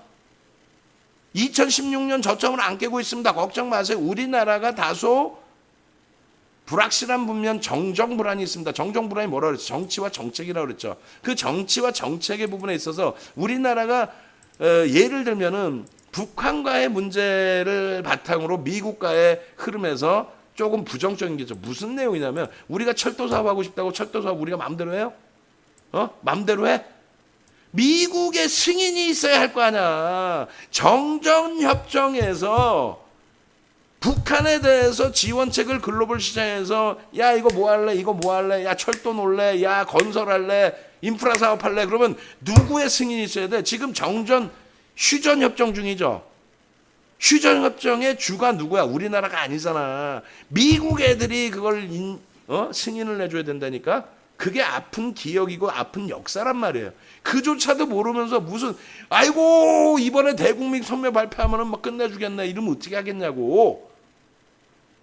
미국이 트럼프 대통령이 북미 관계에 대한 부분을 선거에서 좀 활용을 하기 위해서 지금 그러면 북한 쪽에 대한 코멘트를 날리기 시작하겠다. 그것 때문에 사실상 우리나라와 남북 정상회담에 대한 부분을 미국 쪽에서는 껄끄럽게 생각해 버린 거예요. 거기다 우리나라나 미국 쪽에 우리가 중재 역할을 하려고 하는데 미국이 트럼프가 그 공을 우리나라 정부에 주겠어요? 그러니까 안 주는 거야. 정보 공유도 안 하고 잘. 근데 미국의 허락도 없이 그냥 막 뭘 추진할 수 있을 것 같아? 우리나라 마음대로 할 것 같아? 김정은이가 그렇게 해줘? 아니 통일이 되면은 지들이 우리한테 막 줘? 통일이 되면 모르겠다. 그 전에는 인프라 사업을 하든 뭐를 하면 국제 입찰을 하겠지. 쿠웨이트 침공하고 연합군 만들어서 들어가고 왜 그래요? 우리나라 베트남 왜 들어가 있었어? 그렇게 해서 재건할 때 거기에 숟가락 얹고 발가락 얹고 그러는 거 아니에요? 그것도 모르시나? 영화도 안 봐? 응? 거기에 대한 불확실성이 쏘인 거예요. 2018년 이후에 글로벌 증시 대비 우리나라만 유독 깨져 있죠. 이번에 조정받을 때 2016년도 저점을 깨죠. 미국이 2016년 저점 깼습니까? 네? 유럽이 깼나? 독일이 살짝 이탈됐다가 지금은 월등히 돌려놨어요. 독일 보실래요? 독일 나와봐. 참 무슨 뭐 하다못해 인도네시아도 살짝 깼다가 돌려서 살짝 깼다가 창피해서 무슨 말을 못해. 어? 인도네시아, 거기에 독일 한번 봅시다. 독일도 살짝 깨고 돌려요. 독일도. 일본은 어땠는지 알아요? 일본은 여기 다 돌려놨죠. 일본은 어땠는지 알아? 얘는 깨지도 않아. 2016년 저점을. 왜 그런지에 대해서 생각을 해봐야지. 방금 말씀드렸잖아요. 정전 불안. 최순실 씨 사탄 나고 정권이 바뀌었는데 그렇다면은 뭔가 달라질 줄 알았는데 뭐 또 그런 것도 없는 것 같고, 또 지금의 기준에서 또 어때요? 2016년 저점 깨고 내려가기 전에 중국하고도 뭐 사드 문제도 있지만 여러 가지가 있지만 미국하고 관계도 그래, 중국하고 관계도 그래. 진보 정부에서는 사실상 그런 일이 좀 많이 있을 수밖에 없었죠. 결론적으로 그런 부분에 대한 영향력도 있다는 거예요. 어찌됐건 금리 맞배기만 보여드리고, 이 윤정도 이렇게 장사를 못한다니까. 금리 맞배기만 보여드리고 교육 받으세요. 교육자료 88만 원이 아깝습니까? 여러분들의 소중한 자산을 지키는데 여러분들이 한국경제TV 여기 가슴에 손 얹고 생각해봐. 다른 전문가한테 물려가지고 막 난리는 사람들 많아 지금. 근데 거기 환불하고 해지하는 게 아까워서 못 오는 거야. 예를 들어서 이렇게 해서 금리 정리 끝났죠. 정점에서 밀려 내려오면 시장 자체가 붕괴된다. 금리가 바닥 찍고 바닥을 찍는다는 개념이 사상 최저치 금리보다 더 내려가야 된다. 그렇게 됐을 때 바닥을 찍는다. 그러면 2001년 9월에도 또 2003년 6월에도 다 그걸 확인할 수 있었고, 2004년 6월부터 그 폭등 랠리를 다 잡아갈 수 있었고, 2015년 12월 금리 인하, 마지막 금리 인하, 마지막 동결 상태에서의 흐름 이후에 금리 인상이 진행됐을 때 흐름, 그 수익 다 잡아갈 수 있었고, 그 수익이 다른 것도 아니고 IT는 IT라고 쳤을 때, 뭐 실적이라고 쳤을 때, 그럼 금융지주사들의 흐름은 어때요? KB금융 보실까요? 신한지주로 볼까요? 먼저 신한지주 2004년 6월부터 2006년 6월까지, 아이고 안 나와버리네. 이게 저기로 바뀌어서 지주사로 바뀌어서 그러거든. KB금융도 지주사로 바뀌어서 안 나올 텐데. 그럼 옛날 거 말고 이번 거 보세요. 2015년도 금리 바닥 찍고 돌릴 때 흐름. 예? 신한지주 이번에 다 바닥 찍고 돌릴 때 흐름. 2016년도에도 돌리잖아요. 하나금융지주 2016년 15년 바닥 찍고 안 움직여. 저게 뭐 적은 움직임인 것 같아? 보세요 한번 가격이 얼마였는지. 19,450원에서부터 56,000원까지 시장 주도주라는 게 이런 거라니까요. 우리 금융지주도 지주사로 바뀌어가지고 아마 수익률이 아마 안 나올 건데 안 나와버리네. 그러면 지금의 기준이 뭐예요? 자, 하나금융지주로 가벼운 걸로 우리 들어간 걸로 기준 잡아서 보실래요? 지금의 기준이 뭡니까? 지금의 금리의 기준이, 예? 정확히 따져보세요. 이 당시에 금리 인상하던 시점하고, 말씀드렸죠? 금리 인상하던 시점하고 지금의 경우는 금리를 다 인하했어. 인하를 했는데 이 당시 대비 경기가 좋아요, 안 좋아요? 이 당시 대비 경기가 안 좋다고 거짓말하지 말자니까. 하이닉스, 삼성전자 실적을 보여드렸잖아. 미국 장의 흐름, 유럽 장의 흐름, 일본 장의 흐름을 보여드렸잖아. 그들은 어디 있어요? 여기 있죠 지금. 최고점 대비해서 눌림목 요 정도. 미국은 오히려 뚫고 가고 있죠. 나스닥 같은 경우도. 얘네들은 뭐예요? 과도한 조정 이후에 실적의 악화나 이런 게 없단 말이야. 그러다 보니까 하나 금융지주 같은 종목을 어떤 식으로 대처를 해요? 보여드려요? 창피하지 말고 나와봐라. 하나 금융지주야. 어? 요건가? 잠시만요. 보여드릴게요. 보여드리고 여러분들이 그걸 가지고 한번 인식을 잡아보시라는 얘기예요. 간단하게만 빨리만 보여드립니다. 그리고 수익률에 대해서도 한번 우리가 고민을 해보자고요. 왜? 수익 좀 나시니까 좋아요? 막 그냥 입이 그냥 막 째지죠? 아유 좋아 수익 나 맨날 손해나다가 이런 게 있어 세상에. 돈만 넣으면 막 수익이야. 정신 바짝 챙기셔야 돼요.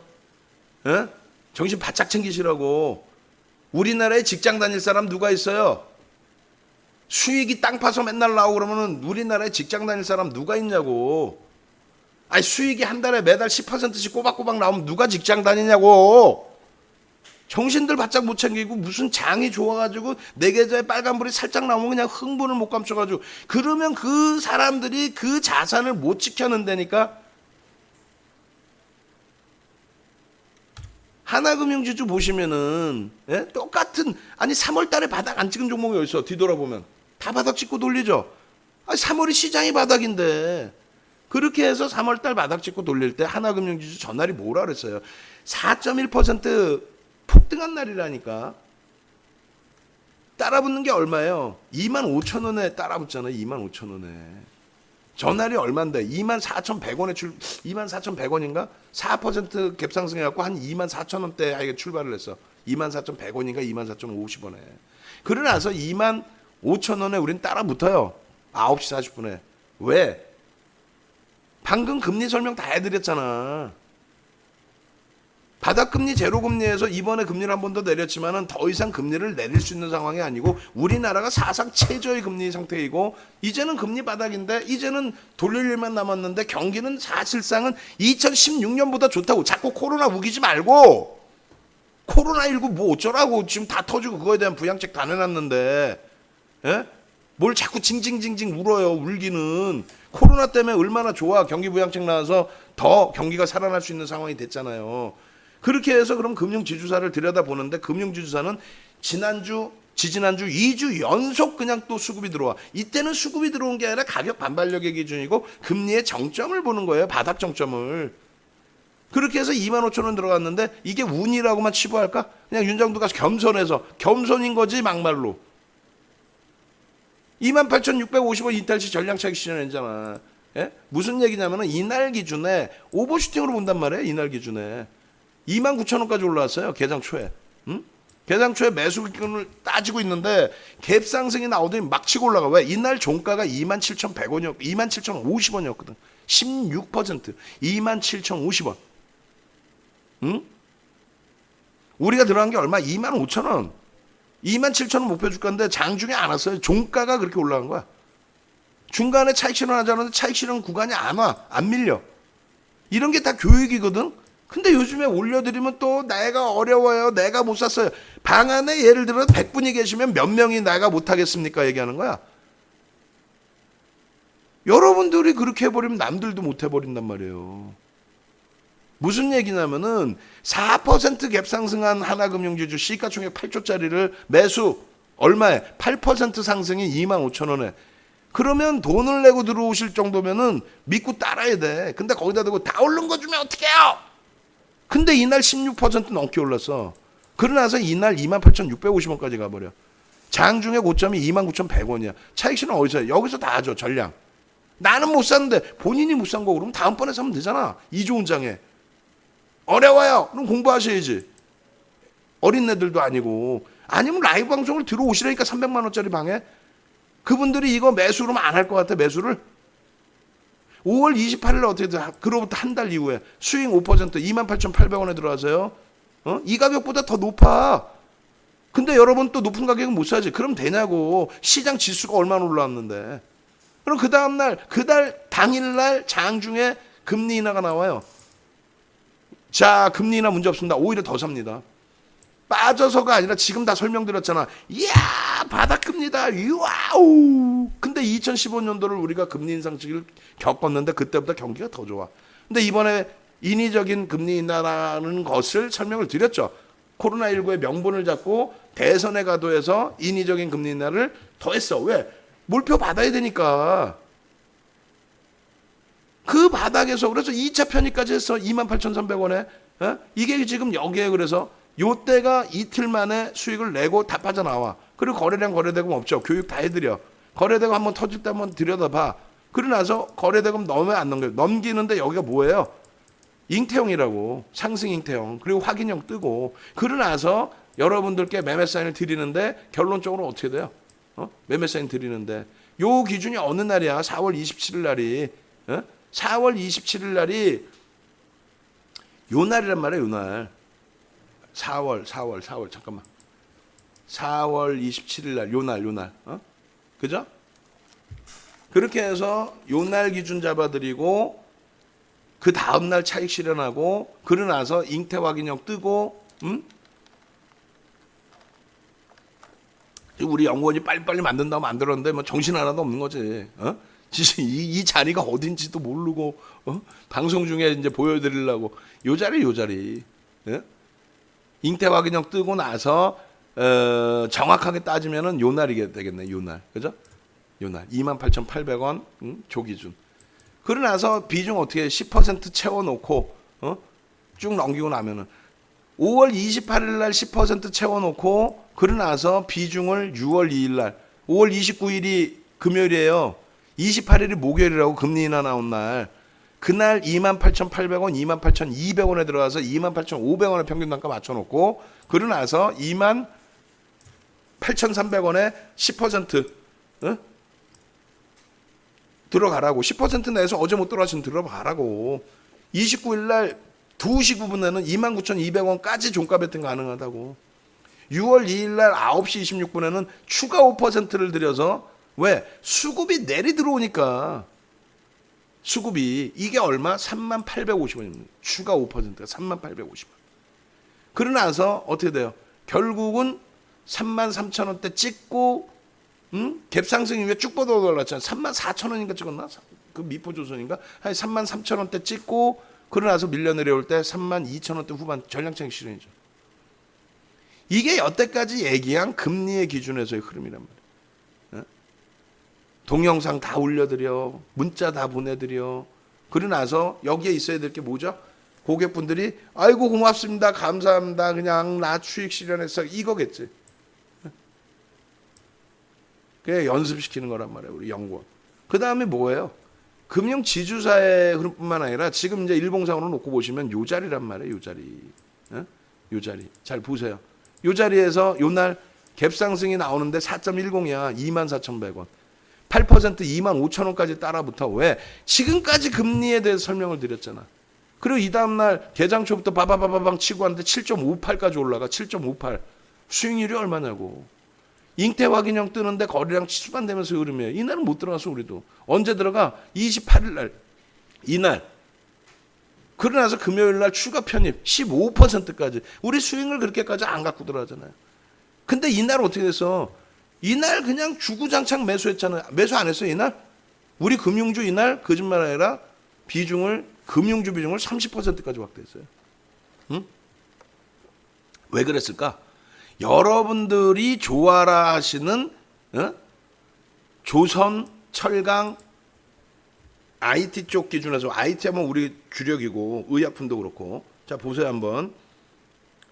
삼성중공업 매매세는 나가야 안 나요? 나갔죠. 나가자마자 4% 갭상승 이후에 이날이죠. 6월 3일 날. 이날은 솔직히 매매세는 안 나갔고 장중의 기준이었고 요날 들여다보고 요날 한번 또 매매 좋으신 분들 들어와 수익이고 요날 수익이 난 거죠. 그리고 수급을 보면은 손바뀜의 흐름이 있습니다라고 했지만 버겁잖아요. 수급이 안 좋다고 못 가는 거 아니라 그랬어요. 우리도 조선주 들여다봐. 철강에 예를 들면 동국제강이야. 동국제강의 수급이 월등히 뛰어난가요? 좀 그렇지는 않죠. 현대제철이야. 응? 그리고 우리는 포스코를 들여다보죠. 월등히 좋지는 않단 말이야. 그나마도 조선주보다는 그나마 조금 나을까? 근데 금융지주사는 자 KB금융 어때요 수급이? 2주 연속이네. 이게 공매도 상환이더라도 또 신한지주 이게 공매도 상환이더라도 이날 11.7이 올랐죠. 그럼 여기서부터만 보세요. 여기서부터만 시퍼런 것만 보세요. 얼마인가? 우리 금융지주는 가격 반발력이 나온다고 했을 때 바닥 대비 가격 반발력이 나온다고 했을 때 그나마 철강, 조선 금융지주사 중에서는 그나마도 금융지주사 쪽이 어떻게 된다? 낫다라는 거죠. 네? 그리고 정책적인 면이 그렇다는 얘기예요. 지금 미국 쪽의 토요일 아침자에 종목군들 봤을 때 항공주 계속 강세를 띠죠. 금요일 아침 그리고 토요일 아침 미국 마감 냈을 기준에 미국 마감 기준에 금융지주사 마찬가지예요. 지금 미국 쪽의 흐름도. 왜? 비이성적인 금리 인하를 단행을 해놨기 때문에. 미국의 금리의 키높이를 우리나라도 맞춰야 되고 각국의 중앙정부는 명분이 생겼기 때문에 너무너무 좋은 상황이고 경기부양책이나 추경 우리나라 따지면 추경 예산 증가시키는 부분이 야당 쪽에서는 싫단 말이에요. 왜?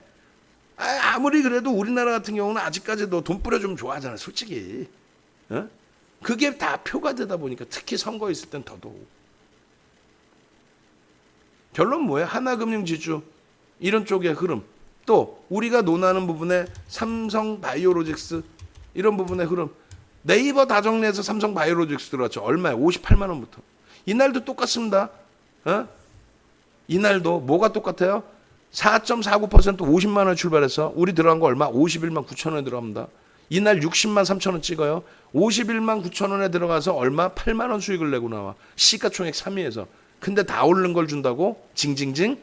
그러니까 평상시에 소형주에서 교육을 해드리는 거야. 근데 나 이거 소형주 못 쫓아가겠어. 바보야? 1%입니다 라고 보내드렸잖아. 수익은 5%에서 10%입니다 라고 문자 보내드리잖아요.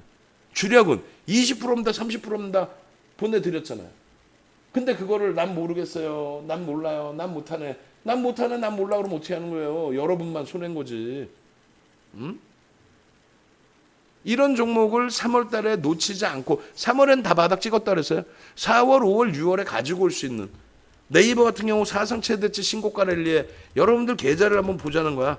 자, 여기서 이제 정리를 하나 들어갑시다. 여기서 정리를 하나 해야 될 거는 자, 금리 외환 짧게 얘기할게요. 외환 환율 1,300원까지 우리나라의 원화가 훼손되지 않는 한 아무 문제 없다. 적어 놓으세요. 아니면 녹화 방송 다시 보든가. 1,300원까지 훼손되지 않으면 아무 문제 없다. 채권 윤정두가 얘기하기 전까지는 아무 생각하지 마세요. 뭐 그냥 뭐 채권이 어떻게 아무 말 하지 마. 윤정두가 유가 얘기하기 전까지 아무 얘기하지 말아요. 유가가 바닥을 폭락을 해서 좋은 거지 무슨 아니 오일 쇼크 당시처럼 막 폭등하면 좋겠어? 말 같지도 않은. 부동산이 지금 그 가장 빠른 기준에서 놓고 볼 때 부동산이 리먼 터질 때처럼 동반적인 상품 가치의 하락이 나옵니까? 폭락이 나왔어요? 말도 안 되는.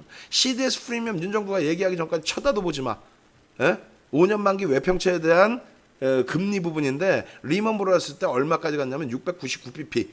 우리나라 5년 만기 외평채를 발행을 하는데 5.99%의 이자를 주지 않 6.99%의 이자를 주지 않으면 발행 자체가 안 됐어요. 지금은 100bp 미만이에요. 말 같지도 않은 소리들을 하고 있어. 어디서 이걸 갖고 나와서 뭐 방송에서 CDS 프리미엄이 올랐는데 3월에 더 빠질 거. 에휴, 심하게 한번 얘기할게. 정신병자들이지. 여러분들 말고 그 바보들. 속된 표현은 또라이지.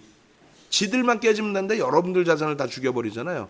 금리 설명됐죠? 에? 금리 인하의 기준에서 경기 부양의 효과인데 인위적인 금리 인하가 경기 부양을 더 이끌어낸 거죠. 결론적으로 악을 쓴 게 IT, 의약, 금융, 철강, 조선 업종 대표주의 네이버, 엔소프트. 그러면 이걸 보시자는 거예요. 자, 잘 놓고 보세요. 잘 생각하세요. 첫 번째, 미국 증시가 2016년 저점 깼어요? 말 같지도 않은 소리들 하고 있어. 깼어요? 깼냐고. 말 같지도 않은 소리들 하고 있어. 니케이가 깼습니까? 2016년 저점을. 심각한 상황이었어. 그렇게? 웃기고들이 있어요. 여러분들 말고. 응? 그 이상한 것들. 결국은 그들 때문에 여러분들이 실제 나는 대형주 좋은 종목만 사는데 얘네들이 말장난해가지고 내가 이렇게 됐다고. 결국은 뭐예요? 얘들도 우리나라 지수 2016년 저점을 이탈을 하죠. 그러면 누구 이탈했어요? 누구 이탈했냐고. IT와 의약품 빼고 나머지 업종 다 이탈했습니다. 그리고 대형주보다 소형주, 중형주가 더 많이 이탈합니다. 코스피 지수를 보시면 이렇게 돼 있어요. 이걸 줄여가지고 저기 0054 그럼 2015년 0054 그럼 2016년부터 딱 나와요. 에? 2016년 대비해서 시장은 깨지고 이제 조금 더 올라간 거야. 대형주 코스피 지수 이게. 그다음 대형주는 비슷하죠. 대형주만 갖고 있었어도 여러분들은 엉엉 우는 게 아니라 지금은 수익이 나왔고 입이 찢어져 있어야 돼. 왜? 윤정두가 12월부터 다시 여러분들께 매매 사인을 드리는데 11월 말일 날부터 과금을 하기 시작했단 말이에요. 11월 말일. 그럼 12월 시초가부터 해서 기준을 잡으면 지금 플러스가 나 있어야 된다고. 응? 시초가가 2100이라고만 잡아도 지금 그래도 3%는 플러스가 나 있어야 돼. 작년 12월보다 3% 이상 수익이 나 있어야 된다고. 근데 안 그러는 분들이 많죠. 그러니까 지금 이 시간까지 지금 이 시간에 지금 방송을 듣고 계시지. 힘들어도. 두 번째는 중형주는 어때? 박살이죠. 2016년 저점 이하로 내려와 있잖아요. 소형주는. 얘도 마찬가지로 박살나 있죠. 나머지 전부 음식료, 섬유유복, 종이목재, 화학, 그리고 비금속 광물, 철강금속, 기계, 의료정밀, 운수장비, 유통, 전기가스업, 건설, 운수창고, 통신, 금융업까지도 다 바닥이죠. 다 죽었죠. 그잖아요. 은행, 증권, 보험 다 마찬가지야. 왜 얘들을 들고 있어서 힘드냐고. 이제 와서 돌려질 때 수익을 내면 되지. 어떤 기준의 수익? 지금 화면이 왜 저쪽에서 이렇게 깨지게 나가게 해놨지? 화면 조정 제대로 안 해놨는데 오른쪽이 하나도 안 보이게끔 나가 있는데 보시는 분들 오른쪽 하나도 못 보겠는데 카톡방 조금 조절 다시 해줘. 카카오톡방. 지금 여태 오른쪽 맨 오른쪽 화면이 아예 안 나가고 있었네. 다 잘려서 나가고 있네. 한 4개월치가 다 잘려 있네. 사이즈 조절해줘. 그렇게 해서 이렇게 돼 있고요. 두 가지 업종만 살아있단 말이에요. 어느 거? 전기전자. 얘네 16년도 저점 깼습니까? 의약품이 깼어요? 안 깼죠? 무슨 얘기냐면은 윤정두가 세상에서 제일 싫어하는 게 의약품이에요. 주식 중에서는. 왜? 얘네들 거품은 상상을 초월하는 거품이기 때문에 그렇습니다. 결론적으로 이 의약품하고 전기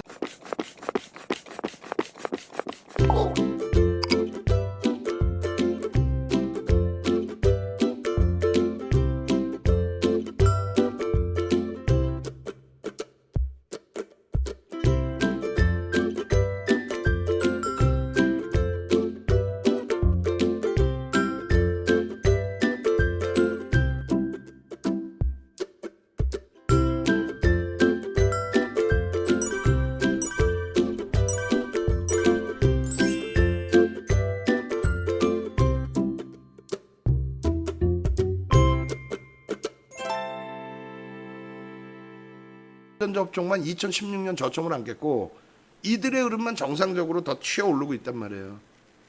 앞으로도 주도력은 이쪽에서 가져갑니다.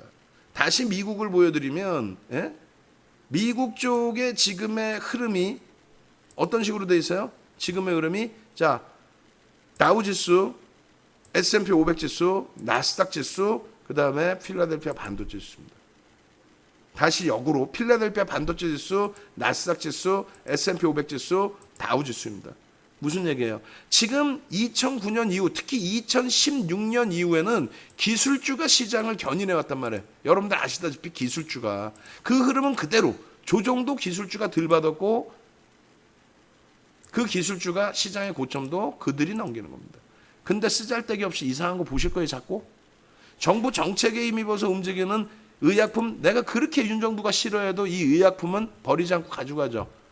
거기에서 삼성바이오로직스를 가져가는 이유가 있어요. 정의원님들은 아시죠? 그 이유가 타당해야만 매수를 하는 거지. 이유도 타당하지 않은데 윤정두가 살았다고 막 사나? 유치원생들이에요? 삼성바이오로직스의 이유에 대해서 여러분들이 우리나라 그 어느 누구한테도 들어보지 못한 내용을 얘기해 줬어.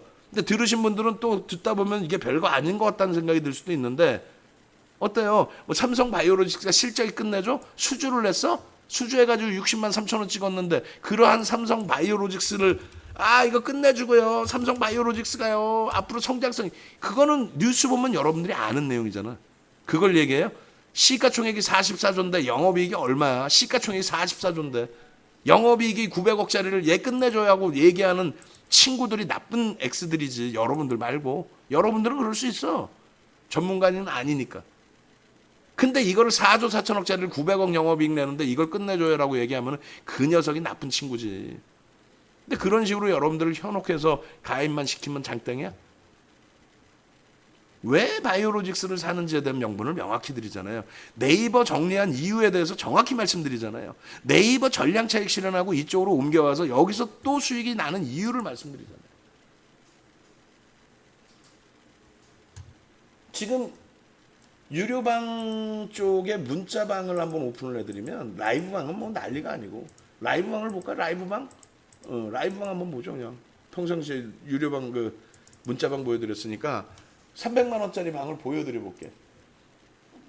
제가 컴퓨터를 바꿔가지고 이 300만 원짜리 방에 언제부터 있냐면은 내용도 별로 없어요. 우리가 뭐 종목이나 많아? 이게 언제냐면 5월 27일부터예요. 5월 27일. 삼성전기 12만 1,500원이네. 자, 이렇게 해서 쭉 올려드리면 아니, 지금 이 장에 수익 안 난 사람이 어디 있겠어. 수익이 안 난 게 이상하지. SK 이노베이션, 이거 10만 2천 원에 들어갔죠. 일주일 만에, 5월 19일날 10만 2천 원. 일주일 만에 12만 6천 원에 다 팔고 나오죠. 현대미포조선 마찬가지고. 들어가자마자 15%. 그러고 나서 또 들어갔는데 그냥 삼성중공업 수주 나오면서 갭상승. 그리고 그날 팔아서 이틀 만에 20%? 다 그거요. 뭐 알테오젠, 한진칼, 네이버 차익실현, HMM, 교육용, 알테오젠 이 당시가 얼마예요? 18만 원, 19만 원이었어. 22만 원이네. 또 18만 원, 19만 원일 때도 있었고. 교육용으로 들이면 조정받을 때, 또 수익으로 들이면 조정받을 때 뒤도 안 돌아보고 딱딱딱 끊고 나와야지. 한진칼, VI 발동, 차익실현, 재편입, 쭉쭉쭉쭉. 여기에서 중간중간에 보실 수 있는 거는 종목 바꿔서 고객님들이 이렇게 막 치킨 보내줘, 홍삼 보내주셔, 킹크랩 보내주셔, 대게 보내주셔, 회식비 막 100만 원씩 보내주셔. 아우. 여기에서 보여드리는 게 한진칼 부분, 또 삼성 전기 부분, 그다음에 삼성 바이오로직스 부분 이런 거죠. 주력주가 몇 개 없잖아. 거기에 최근 들어서 항공주, 조선주, 철강, 그리고 금융지주사 이렇게 들었단 말이야. 그럼 그 금융지주사나 이런 부분들을 명확하게 장중에 매매 사인 받고 또 교육용 동영상도 보시고 이게 언제야? 이게 5월 28일이네요. 이렇게 해서 주력은 주력대로 이렇게 딱딱딱 드린단 말이에요. 단문 문자로. 한진칼 단문 문자로. 하나금융지주 28,800원 단문 문자로. 주력 또 스윙. 그리고 나머지 부분은 여러분들이 어떻게 해야 돼요? 1%짜리는 의미를 부여하면 어려워요. 안 된단 말이야. 교육만 받으시고. 결론적으로 요거 보여드리고 시장별로의 등락률, 수익률을 알려드릴 거예요. 정확하게. 여러분들 계좌가 3월 이후, 4월 이후, 5월 이후, 6월 이후 얼마큼의 수익이 나왔는지를 명확히 따져보세요. 그 무슨 얘기를 하냐면 시장은 어차피 폭등 랠리가 나와 있는 상황이란 말이에요. 안 그래요? 시장 지금 폭등 랠리 나와 있잖아. 폭등 랠리 나와 있는데 내 계좌가 플러스 난 건 당연한 거고 그 플러스가 시장보다 월등하냐 아니면 시장 수익률이냐 시장보다도 못 미치냐가 중요한 거지. 내 계좌 빨개요. 대박 났어요. 바보야? 그러니까 나중에 시장 또 조정 나오고 그러면은 시장 대비 손실이 커져 버리고 여러분들 계좌 손실률이 높아져 버리고 계속 지금 금융주사 올려드리고 계속해서 동영상 올려드리고 하죠. 방 안에 어떤 문제 발생돼서 오늘 힘들어요 어려워요 힘들고 어려운 경우도 많지. 3월 달에는 결론적으로 자 보겠습니다. 보시면은 자 우리나라 지수로 놓고 봐요. 우리나라 지수 기준에서 하나하나 봅시다. 종가 기준에서의 등락률 퍼센테이지 범위를 보겠습니다. 주봉으로 볼게요. 주봉으로. 그리고 지수로 볼게요. 지수 보시면은 자 3월 달 대비 51% 올라와 있어요. 지수가. 여러분들 계좌가 51% 수익 나 있어야 되는 거야. 저 바닥 대비. 그 수익이 당연한 거야. 근데도 수익 나 있으면 한 20% 30% 수익 난 거하고 박수 치고 좋아해. 되겠어요? 20% 30% 수익 낸 거 갖고 박수 치고 좋아하면은 그럼 자 봅시다. 종목 하나를. 저 3월 달 기준에서부터. 예를 들면 시가총액 지금 4위 조정을 일부 받고 있지만 네이버 어때요? 네이버 3월 달 바닥 대비 71%네. 월등하네. 예? 정상적인 종목을 따져드리는 거예요. EDGC 이런 거 따져드리면 뭐 하겠어. 그 테마주 비중 얼마나 들어간다고. 시장 그럼 두 번째로 4월 달 바닥 대비해서는 얼마나 움직였는지 한번 볼까요? 4월 바닥 대비. 창피하지 말고 나와봐. 4월 바닥 대비에서도 31.44% 움직였습니다. 4월 바닥 대비 31.44. 여러분들 계좌가 이 수익이 나와 있는지를 한번 뒤돌아보셔야 돼요. 5월 달 대비해서는 5월 대비 시장이 얼마 움직였는지 한번 보시죠. 여기서부터는 일봉으로 봐야 되겠네요. 이평선 빼고. 그냥 몇 퍼센트 조금 수익 났다고 그게 대박이라고 이렇게 생각하시면 안 되지. 5월부터 해서는 15%. 그죠? 여러분들 계좌가 5월 이후에 15%의 상승이 나와 있어야 돼요. 그러려면 최소 5월의 기준에서는 뭘 봐야 돼요? 그러면 금융지주사부터 해서 금융지주사가 15% 이상 나왔겠죠. 안 나왔겠어? 네이버는 5월부터 해서 15% 안 나왔겠어? 고점까지 찍으면 다 나온단 말이에요. 고점까지 찍으면. 고점에서 잘 빠져나왔어야지. 잘 안 빠져나왔어도 19%야. 예? 그죠? 그리고 금융지주사는 어떻게 돼요? 하나금융지주 한번 볼까요? 5월 이후에 하나금융지주 5월 이후에 놓고 보시면은 4월 달에 이제 저때 한번 빵 치고 올라갔고 27%네. 5월 달에 15% 올라왔는데. 예? 금융지주사가 여러분들이 10% 20%씩 못 들어갈 종목이에요? 5월 이후에 27%인데 시장 얼마 올랐어요? 15%? 5월 바닥 찍고 하다못해 IT가 제일 못 간다고 생각하시는데 IT 제일 못 가죠. 못 가기는. 하이닉스 얼마 갔어요? 하이닉스 14.14네. 시장 대비해서 그렇게 크게 버겁진 않네. 근데 삼성전자는 어때요? 삼성전자는 시장 대비 밀려요. 얘가 17%가 우습습니까? 그냥 얼떨결에 시장이 갑니다. 가는 이유에 대해서 명확하게 설명도 못하고 왜 가는지도 모르고 그냥 시장 가요. 그냥 믿고 가야지. 뭐 믿고 가야지. 그렇지만 어느 정도 왜 가는지 외환시장 금리 또 뭐 채권 이런 거는 일정 범위 여러분들의 멘토들이 들여다보고 설명을 해줄 수 있어야지. 응? 안 그래요? 그냥 막연하게 시장 간다. 그래서 갔다. 어떻게 하시려고 그래? SK이노베이션 같은 경우가 이게 정유업체로 따져도 되고 2차 전지로 따져도 된다고 그랬죠. 그런데 2차 전지보다는 정유업체로 보는 게 맞죠. 네? 정유화학 또 2차 전지의 성장성 여기까지. 그렇게 해서 뭐 삼성 SDI가 먼저 SDI 기준의 IT 쪽에서 먼저 움직임을 줬든 아니면 2차 전지의 기준에서 SK이노베이션, LG화학의 기준에서처럼의 움직임을 줬든 이런 종목군들에 대한 명확한 편입의 기준을 잡고 수익을 내셨어야만 내가 수익을 냈구나. 또 시장 대비 내가 수익이 나 있구나. 이렇게 되는 거지. 그냥 막연하게 이렇게 있다가 조선주 하나 들어갔는데 삼성중공업이 대박 났어요. 왜? 수급은 개판인데 왜? 그냥 수주해가지고 LNG 선박 수주해갖고 막 급등 나올까 막 좋아요? 여러분들이 시장 수익률 조금 전에 보셨어요? 어떻게 됐어요? 3월 대비 여러분들 계좌 50% 이상 수익 나 있어야 됩니다. 4월 대비 30% 이상 수익 나 있어야 돼요. 그죠? 5월 대비 15% 이상 수익이 나 있어야 되는데 계좌 수익률입니다. 계좌 수익이 그렇게 안 나 있다라고 한다면 어떻게 되는 거예요? 그거는 여러분들이 반성을 하셔야 돼요. 계좌 수익 났어요. 좋아요. 끝내줘요. 나 행복해요. 그러시면 안 된다니까. 시장 대비 여러분들은 최소 시장 수익률은 넘겨져 있어야 됩니다. 그 어떤 업종을 샀더라도 시장 수익률이 나와 있어야 되는 거고요. 그죠? 그리고 이왕이면 시장 대비 월등히 강한 업종을 잘 담고 계셨어야 되는 거고. 그게 극단적으로 3월을 기준을 꼭 잡을 필요가 없이 예를 들면 12월의 기준이 됐든 2016년의 기준이 됐든 기준 좀 명확히 잡으시라는 얘기예요. 다음 주의 기준에서는 여기서 분명하게 말씀드리자면은 이 수익률하고 비교를 해드렸어요. 업종 대표주에서 우리는 네이버는 전량 정리를 했고 방안에 일부 갖고 계신 분들도 상당폭은 정리를 했는데 제 편입 기준을 한번 더 들여다볼 거예요. 일단 1순위 기준에서는 어떻게 됐어요? 필라델피아 반도체 지수, 나스닥 지수, S&P 500 지수, 다우 지수 순으로 흐름이 나와 있죠. 마찬가지예요. 그냥 우습게 생각하지 마십시오. IT의 기준을 1순위로 먼저 보시는 거예요. 거기에 대한 실적 범위는 삼성전자, 하이닉스의 실적 범위에 대해서 설명을 드렸고, 그죠? 두 번째 기준은 의약품의 경우는 정부의 정책에 기인된 부분이 굉장히 셉니다. 그 중에 우리가 가지고 있는 삼성 바이오로직스는 정 의원님들께만 말씀을 드린 내용이 그 이외에는 그다지 얘기를 안 드려요. 왜? 300만 원짜리 정보가 그게 뭐 그냥 우습게 형성되는 정보였다? 그러면 안 되겠죠.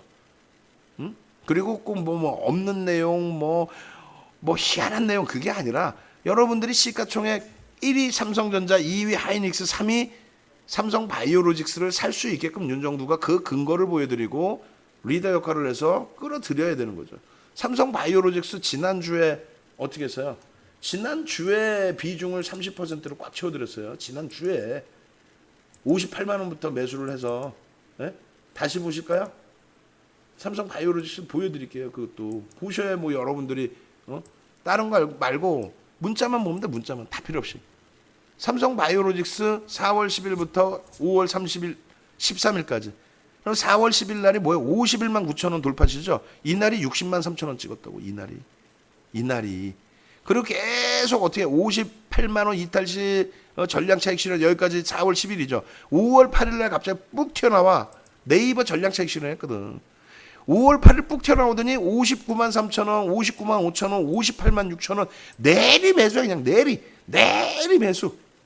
30%까지 채울 겁니다. 계속 매수. 내리 매수. 목표 주가 65만 원, 70만 원 잡더니 그 다음에는 갑자기 80만 원이야. 내리 매수야. 5월 14일, 5월 20일, 5월 26, 27, 28, 6월 2일, 6월 4일, 6월 4일. 무슨 얘기냐면은 300만 원 내고 가입했어. 5월 8일부터 매수 사인을 줘. 그냥 악을 쓰고 30%를 다 채워놔. 6월 4일 날도 63만 5천 원, 64만 7천 원. 결국은 67만 원 넘겨버리죠. 얘를 그냥 막 때리는 게 아니잖아요. 지금 여러분들이 모르는 내용이 있다니까. 시장에서 수익이 날 수밖에 없는 이유가. 그럼 삼성바이오로직스가 5월 8일부터 해서 시장 대비 올랐느냐만 보시면 될 거 아니야. 시가총액 3위짜리가. 그렇게 해서 여러분들 계좌에 나 이 종목 갖고 있는데요. 수익 났어요. 이게 돼야 되는 거지. 19.82네. 그럼 5월 8일이면 어제 여기서부터죠? 얼마? 16.67이네. 그럼 시장은 5월 8일부터 얼마 올랐을까? 보죠 뭐. 보면 되지. 5월 8일이면 언제니? 요날이네. 요날 이후에 바닥 찍고 15%네. 시장 대비 강하네. 응? 비중 30% 꽉 채워놨는데 평균 단가가 조금 높아요. 높아도 상관없지 뭐. 소외됐어요? 소외 안 됐죠. 여러분들이 가지고 계신 종목에서의 기준점을 놓고 보시는 거예요. 여러분들이 가지고 계신 IT 쪽의 기준, 의약품 쪽의 기준, 또 삼성바이오로직스에 대한 자신감이 생기면 나머지도 멀쩡해지죠. 또 금융주. 그럼 다음 주에 월요일 날 당장 보실 게 뭐예요? IT. 그 다음에 금융주 보셔야지. 금융주 볼까요? 그러면 우리는 하나금융 지주로 들어왔어요. 얘는 뭐 비중을 이번에 금융주를 좀 높여놓은 겁니다. 그럼 얘는 어떻게 4월 말에도 들어가서 이때 큰 수익 한번 내고, 그럼 요거 빼놓고 그 이후의 흐름인데 5월 말에 우리가 들어가기 시작했죠. 5월 말 이후에 수익률이 얼마예요? 우리가 들어간 자리부터 볼까? 그러면 요때부터 28,000원부터 12.21이네. 고점 찍고 차익 실현하고 다시 밀려내렸을 때. 월요일날 보자고요. 우리는 꽉 채워놨는데. 니네 꽉 채우고 나는 어떻게 하라고? 월요일날 들어가셔야죠. 월요일날. 왜? 월요일날 들어가야만 될 만큼 금융지주자들의 흐름이 수급이 여타 업종 중에서 가장 좋다. IT야 당연한 거고. 그러니까 시장 대비 1.5배 등락률이 나오는 겁니다. 밀리면 시장보다 덜 밀리죠. 이런 애들이. 한 방에 상한가 주세요. 뭐 교육받고 문자 받으시든가. 조선은 일단은 관망하면서 들여다볼 거고요. 철강도 수급 보면서 우리가 철강 배팅도 했습니다. 수급 보면서 대처할 거고요. 왜? 월요일은 갭상승 나오겠죠. 시장이. 갭상승의 음봉으로 떨어지더라도 일단 강세를 띄겠죠. 안 그래요? 항공도 대한항공 긍정적으로 해석을 합니다. 권리락까지 다 받아놓은 상태. 결론은 제발 좀 시장에서 이 좋은 장에 여러분들 계좌의 수익을 제대로 내실 수 있는 기준을 꼭 잡으십시오. 이 좋은 장에 계좌의 수익을 내시라는 거는 시가총액 극대형주에서 돌을 던져도 맞는 종목 아무거나 사도 수익이 납니다. 돌을 던졌을 때 아무 종목이나 사도 수익이 나는 그런 장이란 말이에요. 실제로 이렇게 보시면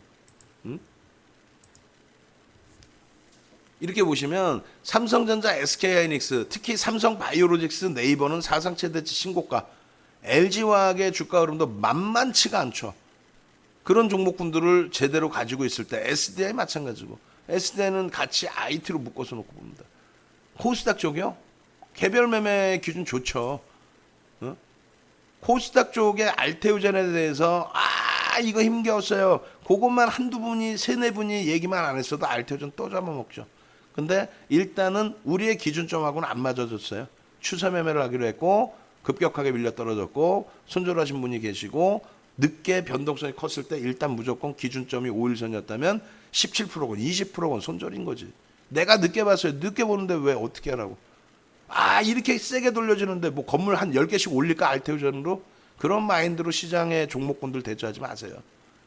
정상적인 종목에서 정상적으로 수익을 잡아가야 된단 말이에요. 예?